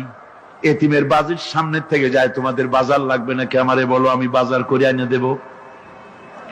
নিজের পেটে খাবার নাই, দুয়ারে দুয়ারে খাবার পৌঁছে গেছে, খাবারের অভাব নাই, মানুষ খাওয়া পেয়েছে, পড়া পেয়েছে, চুরি ডাকাতি বন্ধ হয়ে গেছে। হুজুর বলেন, খায়রুল কুরুনে কারনি, সর্বশ্রেষ্ঠ যুগ আমার যুগ। সুদ বন্ধ হয়ে গেল। রাসূলুল্লাহ বললেন, সুদ আর চলবে না, হারাম। সুদ বন্ধ হয়ে গেল। হুজুর ব্যাংক চালু করে দিলেন। ব্যাংকের নাম হলো বাইতুল মাল। কি নাম হলো? এই ব্যাংক যেদিন রাসূলুল্লাহ উদ্বোধন করেন, আল্লাহ নবী বাইতুল মাল ব্যাংক উদ্বোধনের দিনে যে বক্তৃতা করলেন, বুখারীতে সেই বক্তৃতা লেখা হয়ে গেল। আল্লাহ নবী বলেন, মান তারাকা দায়নান আও দিয়ান ফালাইয়া, আমার এই রাষ্ট্রের ভিতরে কোন মানুষ যদি ঋণগ্রস্ত অবস্থায় মারা যায় আর ঋণ পরিশোধ করার মতো অর্থ যদি তার কাছে না থাকে, তাহলে তার ঋণ পরিশোধের দায়িত্ব তার বিধবা স্ত্রী আর তার এতিম বাল বাচ্চার সব দায়িত্ব আমি মুহাম্মদ সাল্লাল্লাহু আলাইহি ওয়াসাল্লাম আমার কাঁধের উপরে উঠাইয়া নিলাম। এমন সুন্দর রাষ্ট্র চালু হয়ে গেছে, মানুষ খাবার পেয়েছে, পড়ার পেয়েছে। বুড়োরা যাদের কাজ নাই, বুড়ো মানুষ কাজ করতে পারে না, তারা বসে বসে খাবারের ব্যবস্থা হয়ে গেছে, যুবকদের চাকরি হয়ে গেছে, বেকার কেউ আর বেকার নাই, সব কাজে ব্যস্ত হয়ে গেছে, মানুষের কাছে কাজ মিলেছে, কৃষক তাদের উৎপাদিত পণ্যের সঠিক মূল্য পাচ্ছে, শ্রমিক শ্রমের মর্যাদা পাচ্ছে, শ্রমিক মর্যাদা পাচ্ছে। রাসূলুল্লাহ বলেছেন শ্রমিক আর মালিক মনিব আর গোলামের সম্পর্ক না, সম্পর্ক ভাই ভাই। সম্পর্ক কি? শ্রমিকের মর্যাদা রাসূলুল্লাহ এভাবে দিলেন, নিজে শ্রম দিলেন। মদিনার 8 বছর চলে যাওয়ার পর হযরত আয়েশা রাসূলুল্লাহকে দেখলেন মাজা কুজা। হযরত আয়েশা বলেন, হুজুর মাজাটা কুজা কেন? বয়সের কারণে হলো নাকি? হুজুর বলেন, না, বয়সের কারণে হয় নাই। এই মদিনার চতুর্দিকে কাফির বেঈমানেরা যখন মদিনাকে আক্রমণ করেছিল, আমি তখন মদিনার চতুর্দিকে খন্দক পরিখা খনন করেছিলাম, 3 মাইল লম্বা, 15 ফিট গভীর, 30 ফিট চওড়া। সাহাবীরা মাটি কেটেছে, আমি মাটি বহন করেছি, আবার আমি মাটি কেটেছি, সাহাবীরা মাটি কেটেছে। মাটি কেটে আর মাটির ঝুড়ি বহন করে করে কোমরে যে বেদনা হয়েছিল আজ পর্যন্ত সেই বেদনা সেরে যায় নাই। এই হলো আমার রাসূল, এ হলো বিশ্ব নবী। এ কি নবী? সিল্লা এখন কি নবী?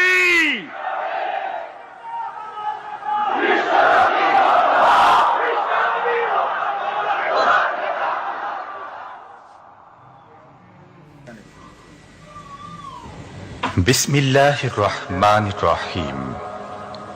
সর্বযুগের সর্বকালের সর্বশ্রেষ্ঠ মহামানব রাহমাতুল্লিল আলামিন হযরত মুহাম্মদ সাল্লাল্লাহু আলাইহি ওয়াসাল্লাম, যার জীবনের প্রতিটি অংশে আছে শিক্ষা, মহান রব্বুল আলামিনের অকৃত্রিম বন্ধু রাসূলুল্লাহ সাল্লাল্লাহু আলাইহি ওয়াসাল্লামের জীবন থেকে শিক্ষা গ্রহণ আমাদের সবারই একান্ত কর্তব্য। এখন আমাদের সামনে রাসূল করিম সাল্লাল্লাহু আলাইহি ওয়াসাল্লামের জীবনের নানা দিক নিয়ে আলোচনা করছেন আন্তর্জাতিক খ্যাতিসম্পন্ন মুফাসসিরে কোরআন ও বিশিষ্ট ইসলামী চিন্তাবিদ হযরত মাওলানা দেলওয়ার হোসাইন সাঈদী। শব্দগ্রহণে মাহসিন সাউন্ড সিস্টেম, প্রযোজনায় সিএইচপি, পরিবেশনায় স্পন্দন অডিও ভিজুয়াল সেন্টার, ঢাকা। আল্লাহ রাব্বুল আলামিন বলেন, মা ইয়ানতিকু আনিল হাওয়া ইন হুয়া ইল্লা ওয়াহিয়ুন ইউহা। আমার নবী নফসকে অনুসরণ করে, প্রবৃত্তিকে অনুসরণ করে কোনো কথা বলেন না। আমার নবী যেটা বলেন সেটা হলো ওহী। আমি যা বলতে বলি তাই তিনি বলেন। ওয়ালাউ তাকাওয়ালা আলাইনা বা'দাল আকাবিল। আমার নবী যদি নিজের থেকে বানিয়ে কোন কথা যদি কোরআনের ভিতরে আমার নামে চালায় দিতেন, আমি আল্লাহ রাব্বুল আলামিন আমার নবীর ডান হাতকে চেপে ধরতাম, আর তার কণ্ঠ নালীকে আমি আল্লাহ রাব্বুল আলামিন কেটে ফেলে দিতাম। তিনি যা বলেছেন সব কার কথা? আল্লাহ পাকের কথা। তিনি হচ্ছেন গোটা বিশ্বের সর্বশ্রেষ্ঠ চরিত্রের আধার। তার চরিত্রের সার্টিফিকেট আল্লাহ পাক দিচ্ছেন। চরিত্রের সার্টিফিকেট কে দিলেন? আল্লাহ পাক দিয়েছেন। কোরআনে কারীমের মধ্যে আল্লাহ রাব্বুল আলামিন বলেন, ওয়া ইন্নাকা লাআলা খুলুকিন আযীম। নবী হে, আপনি হচ্ছেন পুত পবিত্র চরিত্রের উপরে প্রতিষ্ঠিত। সুবহানাল্লাহ ওয়া বিহামদিহি। আপনি শ্রেষ্ঠ চরিত্রের উপরে প্রতিষ্ঠিত। দেখুন, রাসূল করিম সাল্লাল্লাহু আলাইহি ওয়াসাল্লাম নবুয়ত পাওয়ার পর যখন তিনি ঘরে প্রবেশ করেছেন, সর্বপ্রথম হযরত জিবরাইলের সঙ্গে জীবনের প্রথম দেখা, ভয় পেয়েছেন, শরীরে জ্বর এসেছে, এবং হযরতে খাদিজাকে গিয়ে বলছেন যে আমাকে ঢেকে দাও, আমি ভয় পেয়েছি। হযরতে খাদিজাতুল কুবরা রাদিয়াল্লাহু তাআলা আনহা তিনি রাসূলকে বলছেন, আবুল কাসেম, হে কাসেমের পিতা, আপনার ভয় পাওয়ার কোনো কারণ নাই। আপনাকে জিন বা শয়তান কোনো অনিষ্ট করতে পারে না, কারণ আপনি এতিমদেরকে, মিসকিনদেরকে খেতে দেন, আপনি বিধবাকে আশ্রয় দেন, আপনি প্রতিবেশীর হক আদায় করেন, আপনি আত্মীয়দের হক আদায় করেন। কি সার্টিফিকেট দিচ্ছেন? স্ত্রী তো স্বামীর জন্য ভালোবাসা দিতে পারে, মহব্বত দিতে পারে, জান দিতে পারে, কিন্তু ঈমান তো আনতে পারে না। ঈমান আনা তো এত সহজ ব্যাপার না। কিন্তু রাসূল করিম সাল্লাল্লাহু আলাইহি ওয়াসাল্লাম যখন তাকে তাওহীদের দাওয়াত দিলেন, রিসালাতের দাওয়াত দিলেন এবং বললেন আমি নবী, হযরত খাদিজা এক মুহূর্ত দেরি করেন। হযরতে খাদিজা তার কাছে রাসূলুল্লাহ যখন রিসালাতের দাওয়াত পেশ করলেন, সঙ্গে সঙ্গে হযরত খাদিজা পড়ে নিলেন, লা ইলাহা ইল্লাল্লাহু মুহাম্মাদুর রাসূলুল্লাহ।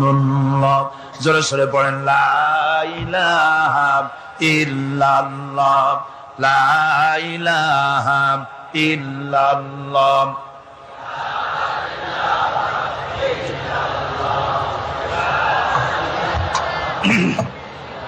মুহাব্বতের সাথে জোরে সরে পড়েন লা ইলাহা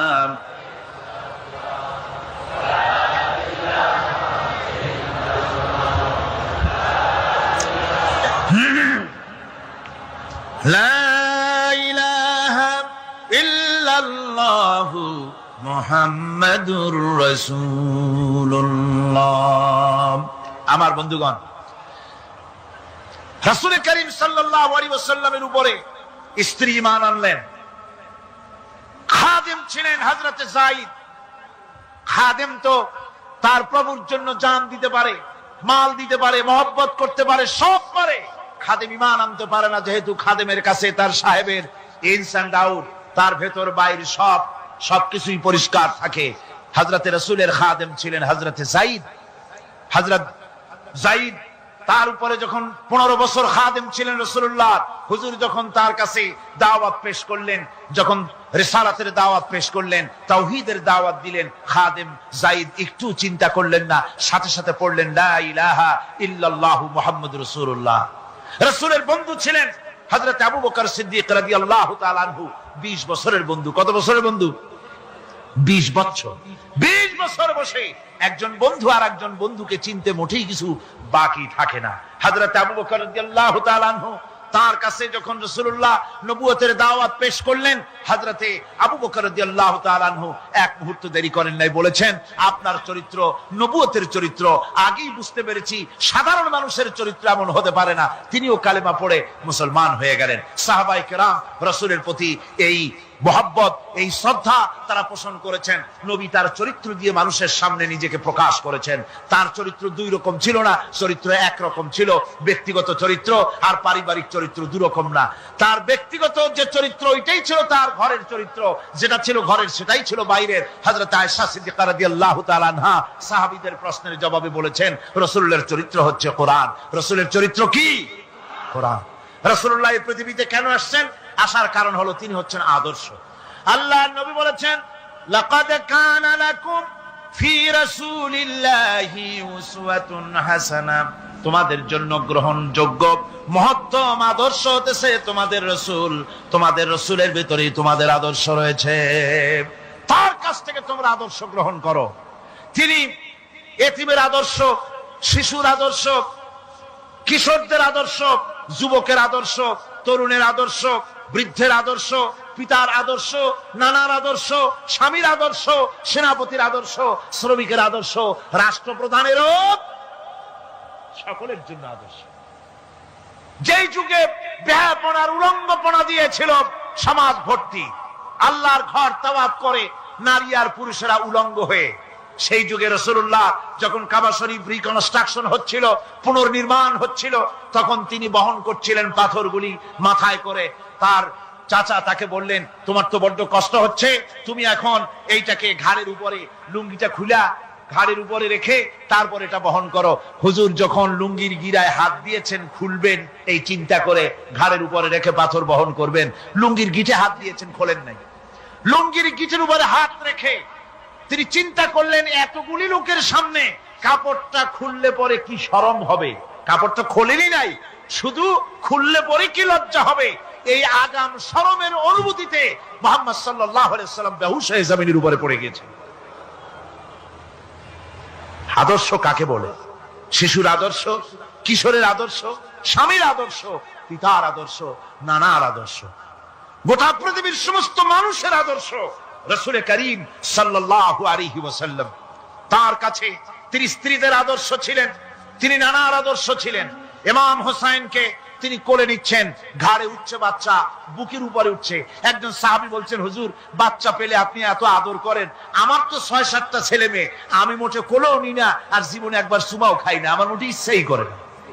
হুজুর বললেন, আল্লাহ যদি তোমার দিলের মধ্যে রহম পয়দা না করেন তো আমি কি করতে পারি? হুজুর বাচ্চাকে নিয়ে আদর করছেন।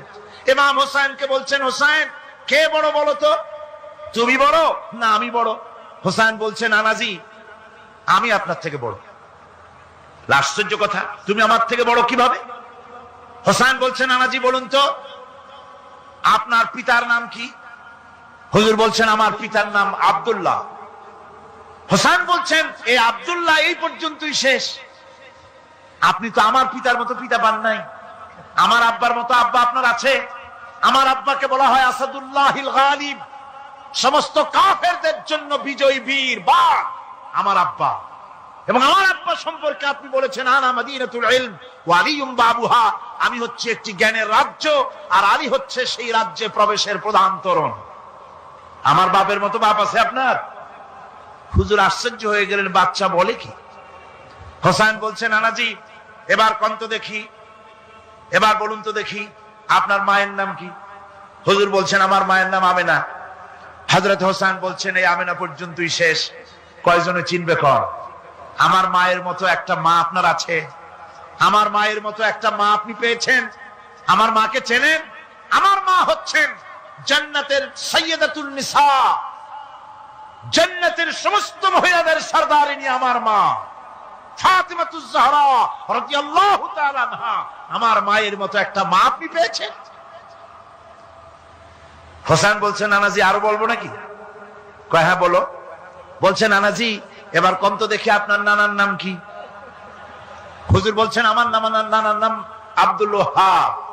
হোসেন বলছেন এবার আপনি মানুষের কাছে জিজ্ঞেস করেন কয়জন এই আব্দুল ওয়াহাব রয়েছেন? আপনি কি আমার নানার মতো একটা নানা পেয়েছেন? আমার নানাকে আপনি জানেন? আমার নানা সাইয়্যিদুল মুরসালিন আশরাফুল আম্বিয়া রাহমাতুল লিল আলামিন বিশ্বনবী জনাবে মুহাম্মদ রাসূলুল্লাহ সাল্লাল্লাহু আলাইহি ওয়াসাল্লাম।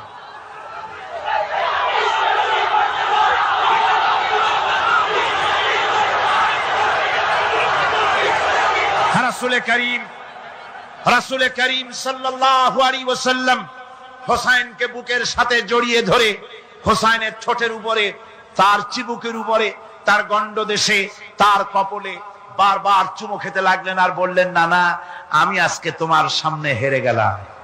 সুবহানাল্লাহি ওয়া বিহামদিহি। কি আদর করতেন তিনি বাচ্চাদেরকে। রাসূলুল্লাহ রাস্তা দিয়ে যেতেন আর বাচ্চারা খেলাধুলা ছেড়ে রাসূলের কাছে ছুটে আসতো। একবার তো রাসূলুল্লাহ একটা বাচ্চার মাথায় হাত বুলিয়ে খেলা ছেড়ে দিয়ে ছুটে আসছে। হুজুর তাকে জিজ্ঞেস করলেন তোমার সাথে যে পাখিটা থাকতো সেই লাল পাখিটা কই? ছেলে তো কেঁদে ফেললো। ছেলে বলে ফেললো যে আপনি বিশ্বনবী, আমি একটা ছোট্ট মানুষ, আমার পাখির খবর আপনি রাখেন। সুবহানাল্লাহি ওয়া বিহামদিহি। রাসূলুল্লাহ তার চরিত্র দিয়ে মানুষকে জয় করেছিলেন, মহব্বত দিয়ে। তরবারি দিয়ে ইসলাম প্রতিষ্ঠিত হয় নাই, ইসলাম এসেছে মহব্বত দিয়ে, উদারতা দিয়ে, ভালোবাসা দিয়ে। তরবারি দিয়ে ইসলাম বিজয় হয় নাই পৃথিবীর বুকে। পিতামাতার প্রতি ভালোবাসা ইসলামের এক মহান শিক্ষা, যা দেখতে পাওয়া যায় রাসূলুল্লাহ সাল্লাল্লাহু আলাইহি ওয়াসাল্লামের চরিত্রে। আল্লাহ রাব্বুল আলামিন বলেন ওয়াকুল লাহুমা কাওলান কারীমা, মা বাবার সঙ্গে সম্মানজনক কথা বলো, খবরদার বেয়াদবি করবে না। আর মা বাবার জন্য, তাদের জন্য আমি আল্লাহ রাব্বুল আলামিনের কাছে দোয়া করো রব্বিরহামহুমা কামা রাব্বায়ানি সাগীরা। পড়েন সবাই রব্বিরহামহুমা কামা রাব্বায়ানি সাগীরা। আল্লাহ রাব্বুল আলামিন শিখাই দিলেন বান্দারে তোর মা বাপের জন্য আমার কাছে দোয়া কর, আয় আল্লাহ আমার মা বাপ যেমন ছোট্টবেলায় আমাকে স্নেহের কোলে লালন পালন করেছে, মাবুদ গো আমার মা বাপকে তোমার রহমতের কোলে লালন পালন করো। আল্লাহ শিখাই দিচ্ছে। হাদিস শরীফ এসেছে হুজুর বসে আছেন মসজিদে নববীতে, সাহাবায়ে কেরাম বসা। এক বৃদ্ধা মহিলা প্রবেশ করেছেন মসজিদে, হুজুর তাকে দেখে দাঁড়ায় গেলেন। মহিলা আসার পর নবীজি নিজের গায়ের চাদর বিছিয়ে দিলেন। মহিলা চলে যাওয়ার পর সাহাবায়ে কেরাম জিজ্ঞেস করলেন হুজুর একজন সাধারণ মেয়ে লোকের জন্য হুজুর নিজের চাদর বিছাইলেন, বুঝলাম না ফজিলত কি, চিনলাম না মেয়ে লোকটাকে। হুজুর বলেন সাহাবীরা চাদর তো ভালো, হক তো আদায় করতে পারি নাই, চিনতে পারো নাই, তোমরা বুঝতে পারো নাই। আমি দুনিয়া আসার পর আমার মায়ের দুধ আমার কিসমতে তেমন হয় নাই। আমি আমার মায়ের যত্ন তেমন পাই নাই, স্নেহ আদর তেমন পাই নাই। যার বুকের দুধ খাইয়া, যার কোলে কাখে চড়ে আমি বড় হয়েছি, ইনি আমার সেই দুধ মা হযরতে হালিমাতুস সাদিয়া। বন্ধুরা, মা যদি বেঁচে থাকে, রাত্রে বাড়ি গিয়ে পায়ে ধরুন, বলেন মা অন্যায় করেছি, জীবনে বহু বেয়াদবি করেছি, আমারে মাফ করে দাও। বিশ্বাস করুন, মা বাপের যদি খেদমত করেন, মা বাপ যদি রাজি থাকে, রিস্কে, খাদ্যে, টাকায়, ইজ্জতে জীবনেও কষ্ট হবে না। বিপদে অবিচলতার মুক্ত প্রতীক বিশ্বনবী মুহাম্মদ সাল্লাল্লাহু আলাইহি ওয়াসাল্লাম। সর্ব অবস্থায় আল্লাহর উপর ভরসা করে ধৈর্য ধরা ক্ষেত্রে তিনি স্থাপন করেছিলেন এক অনন্য দৃষ্টান্ত। হিজরতের ঘটনা তার প্রকৃষ্ট উদাহরণ। আমার ভাইয়েরা, বিপদে অবিচলতা আমাদেরকে পয়গম্বরেরা শিক্ষা দান করেছেন। আমরা দেখতে পেয়েছি বিশ্বনবী জনাবে মুহাম্মদুর রাসূলুল্লাহ সাল্লাল্লাহু আলাইহি ওয়াসাল্লাম হিজরতের রাত, কাফেরেরা চতুর্দিকে দাঁড়ানো। হযরত জিবরাইল এসে বলেন, ইয়া রাসূলুল্লাহ, হে কাফেরেরা চতুর্দিকে ঘিরে দাঁড়িয়েছে, গভীর রাত, এখন হাতে তাদের তরবারি, সকাল হলে পরেই তারা আপনাকে মেরে ফেলে দিবে, তাড়াতাড়ি ওঠেন, মদিনার দিকে চলে যান। আল্লাহ নবী ঘুমের থেকে জেগে হযরত আলীকে ডেকে বলেন, আলী, আল্লাহ অর্ডার করেছে, আমি মদিনায় চললাম, আমার বিছানার পরে আমার চাদর গায়ে দিয়ে শুয়ে থাকো। হযরত আলী বলেন, আল্লাহর হাবিব, আপনার চাদর গায়ে দিয়ে ঘুমিয়ে থাকবো, সকালবেলায় কাফির বেঈমানেরা আপনার বিছানার পরে আপনার চাদর গায়ে দেওয়া অবস্থায় আমি আলীকে তারা মুহাম্মদ মনে করবে, আর আমি আলীকে নবী মনে করে তারা তাদের তরবারি দিয়া কেটে কেটে টুকরা টুকরা করে আমারে বিদায় করে দেবে দুনিয়া থেকে। এতটুকুনো পরোয়া করি না, বরং আমার দিলের মধ্যে এটাই তৃপ্তি থাকবে যে আমি আলীর জীবনের বিনিময় আল্লাহর হাবিব দুনিয়ায় বেঁচে আছেন। নবীজি ঘরের থেকে বেরোলেন, চতুর্দিকে কাফেররা দাঁড়ানো। আল্লাহ নবী হাতে এক মুষ্টি বালু হাতে নিয়ে শাহাতেল ওযু পড়ে 3 বার দম করে বালুগুলো ছেড়ে দিলেন। বালিগুলি ঘরের চতুর্দিকে কাফেরদের চোখে চলে গেল।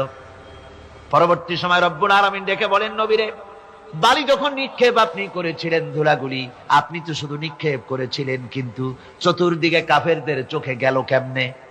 একদিকে মেরেছিলেন, সেই দিকেই তো যাওয়ার কথা ছিল, চতুর্দিকের কাফেরের চোখে চোখে সেগুলো পৌঁছে গেল কেমনে? ওয়ামা রামাইতা ইদ রামাইতা ওয়ালাকিন্নাল্লাহ রামা।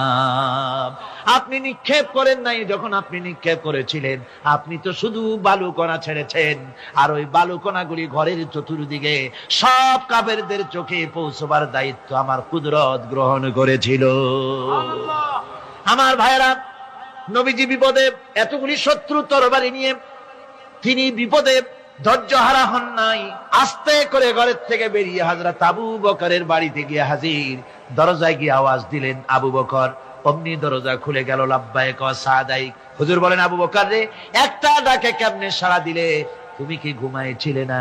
হযরত আবু বকর বলেন, হুজুর, আপনি বলেছেন আমাকে নিয়ে হিজরত করবেন, আমি মনে মনে চিন্তা করেছি, না জানি কত রাত্রে নবীজি আসেন, উঠতে যদি আমার দেরি হয়ে যায়, নবীজি যদি দরজার কাছে দাঁড়ায় দাঁড়ায় আমারে ডাকাডাকি করে, আর আমি যদি ঘুমায় থাকি, তাহলে আল্লাহর নবীর সঙ্গে বেয়াদবি হয়ে যাবে। এই মনে করে বিছানায় না ঘুমাইয়া আপনার গলার আওয়াজ শোনার জন্য এই দরজার সঙ্গে পিঠ লাগাইয়া লাগাইয়া দাঁড়াইয়া ঘুমাচ্ছিলাম। আল্লাহর নবী হযরত আবু বকরকে সঙ্গে করে নিয়ে চললেন মদিনার দিকে। উল্টা পথে রওনা করলেন। বারবার কাবা শরীফের দিকে তাকাতে লাগলেন। বুখারী শরীফে এসেছে, নবীজি বারবার কাবার দিকে তাকিয়ে বলতেছেন, রে কাবা, বড় আশা ছিল তোর কাছে থাকবো, তোর খেদমত করব, কিন্তু তোর নিষ্ঠুর সন্তানেরা তোর কাছে আমারে থাকতে দিল। এটা মানতে পারবো না। আমার চাইতে আপনাদের আওয়াজ আরো 3 গুণ বেশি হওয়া লাগবে। রাজি আছেন?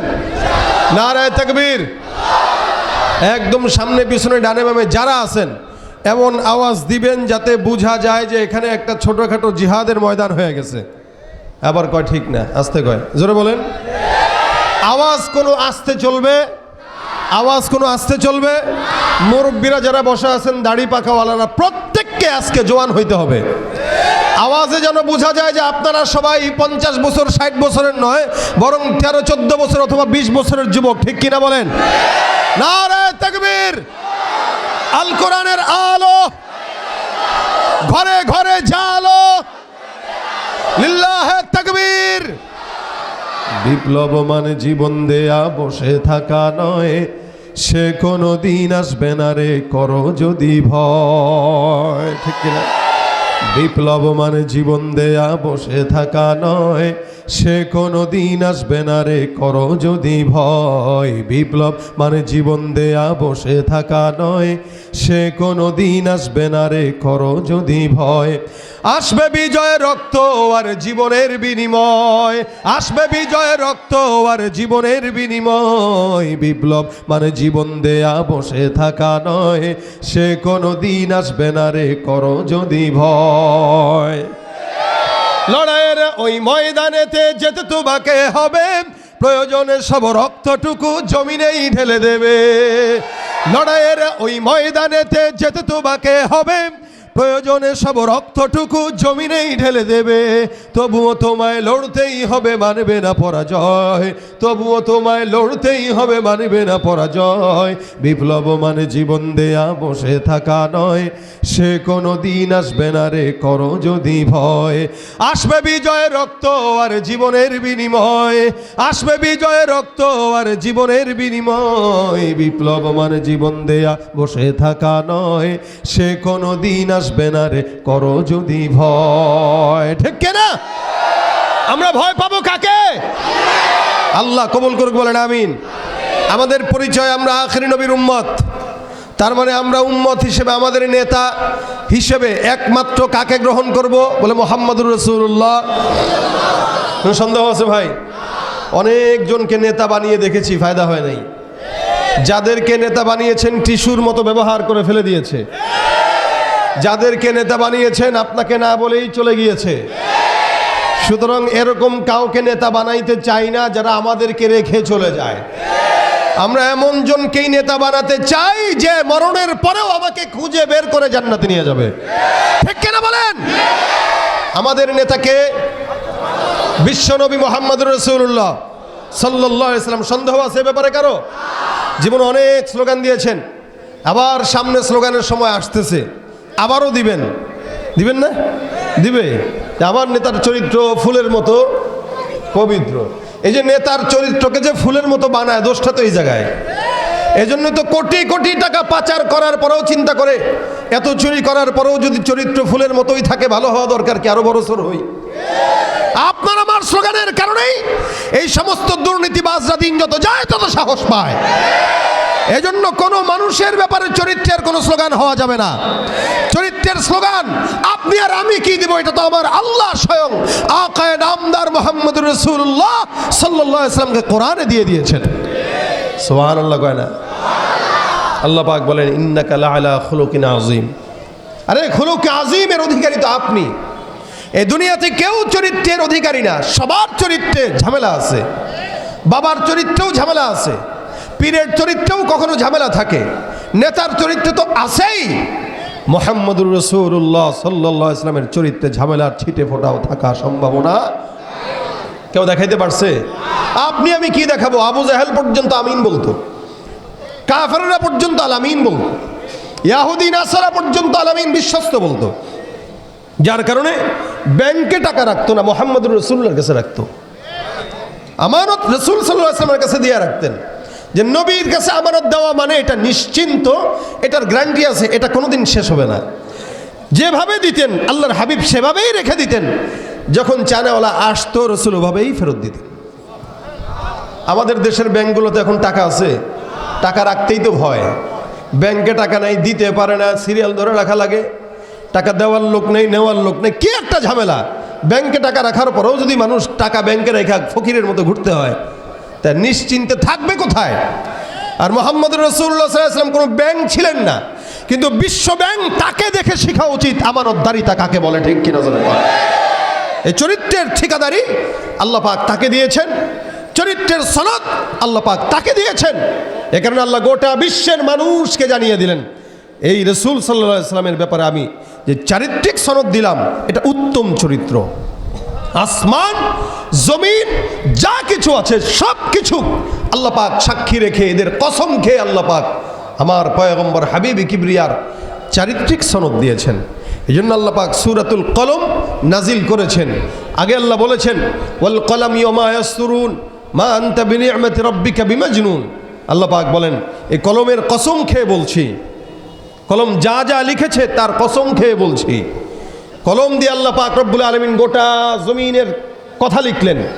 কলম দিয়ে আল্লাহ পাক আসমান লিখলেন, আসমান কিভাবে চলবে, জমিন কিভাবে চলবে, গোটা দুনিয়ার নিজামুল আওকাত কি, এগুলো সব আল্লাহ পাক কলমের মাধ্যমে লিপিবদ্ধ করলেন। এরপরে কলমের জবার আল্লাহ পাক বন্ধ করে দিলেন, কলম আর লিখতে পারবে না কিয়ামত পর্যন্ত। আপনার আমার ভাগ্য যেভাবে নির্ধারণ করা হয়েছে ঠিক সেভাবেই চলবে। সারা দুনিয়ার মানুষও যদি চেষ্টা করে কোনো গরিবকে বড়লোক বানাইতে পারবে না, আবার কোনো দুনিয়ার মানুষও যদি চেষ্টা করে কোনো সরকারকে ধরে ক্ষমতায় রাখতে পারবে না। এগুলো দিয়েছেন কে? এই জন্য আল্লাহ পাক বলেন ওল কলম ওমা ইয়াসতুরুন, কলমের কসম, কলম যা যা লিখেছে তার কসম। কলম কি লিখছে? এই যে আজকের মাহফিলে আমি আসবো এটা লিখছে কলম, আপনি আসবেন এটা লিখেছে কলম। এটা আজকে নয়, এই দুনিয়া সৃষ্টি হওয়ারও 50,000 বছর আগে আল্লাহ পাক লিপিবদ্ধ করেছেন। সুবহানাল্লাহ, জোরে বলেন সুবহানাল্লাহ। সারা দুনিয়া কিভাবে চলবে নিজাম লিখে দিয়েছেন আল্লাহ। আল্লাহ পাক সব লিপিবদ্ধ করার পরে বলতেছেন মা আনতা বিনি'মাতি রাব্বিকা বিমাজনুন। রাসূল, আপনি আপনার রবের দয়ায় পাগল না, আপনি আপনার রবের দয়ায় পাগল না।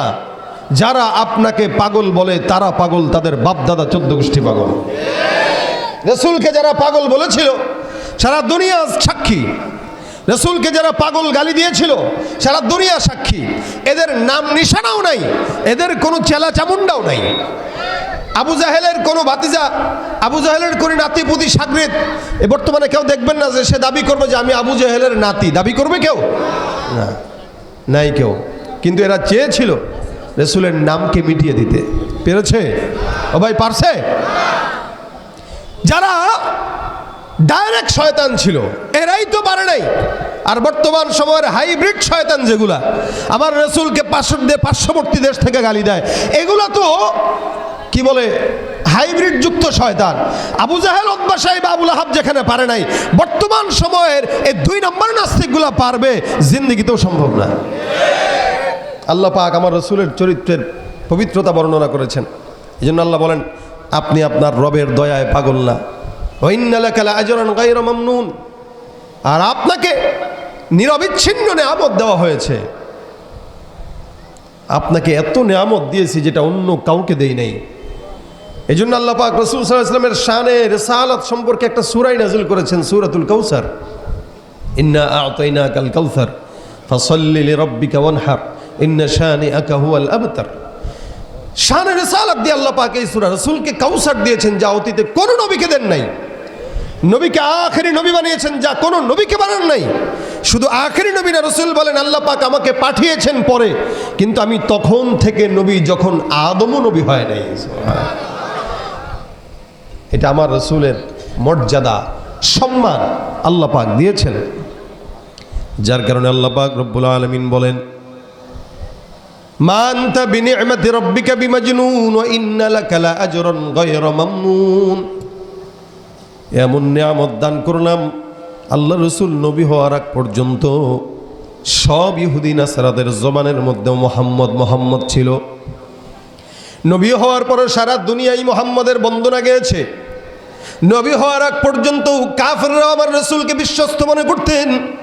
আল্লাহ রসুল সাল্লাল্লাহু আলাইহি ওয়াসাল্লাম তাদের মাঝখানে এত বিশ্বস্ততা অর্জন করেছে, যার কারণে তারা গুরুত্বপূর্ণ কোনো কিছু যদি ঘটতো অন্য কারো দিকে নজর না গেলেও মোহাম্মদের দিকে নজরটা যেত। কারণ তারাও জানতো এই জমিনের মধ্যে, আরবের মধ্যে সবচাইতে বিশ্বস্ত, সৎ আর ইখলাসওয়ালা মানুষ সেটার নাম হলো মোহাম্মদ। ভাইরা আমার, যখন কাবাটা আবার নতুন করে নির্মাণ করা হয়, ওই নির্মাণের সময় কুরাইশ বংশ সহ মক্কার সব ভালো ভালো বংশের মানুষগুলো কাবাঘর নির্মাণ করার জন্য আবার রেডি হয়ে গেল, নির্মাণ হয়ে গেল।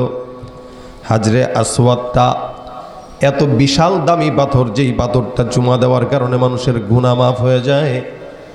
আল্লাহ রাসূল সাল্লাল্লাহু আলাইহি ওয়াসাল্লাম বলেন এই হাজরে আসওয়াদটা তো আসওয়াদ পাথর ছিল না, এটা তো সাদা পাথর ছিল, যেটা জান্নাত থেকে আগত। এই জান্নাতি পাথরটা মানুষের চুমার কারণে কালো হয়ে গেছে, গুনাহ টানতে টানতে কালো হয়ে গেছে। এই পাথরটাকে কে এই জায়গাটায় বসাবে? এমন সম্মানিত বংশ যদি কেউ থাকে, তোমরা একটু মাশওয়ারায় বসো, কে বসাইতে পারবে?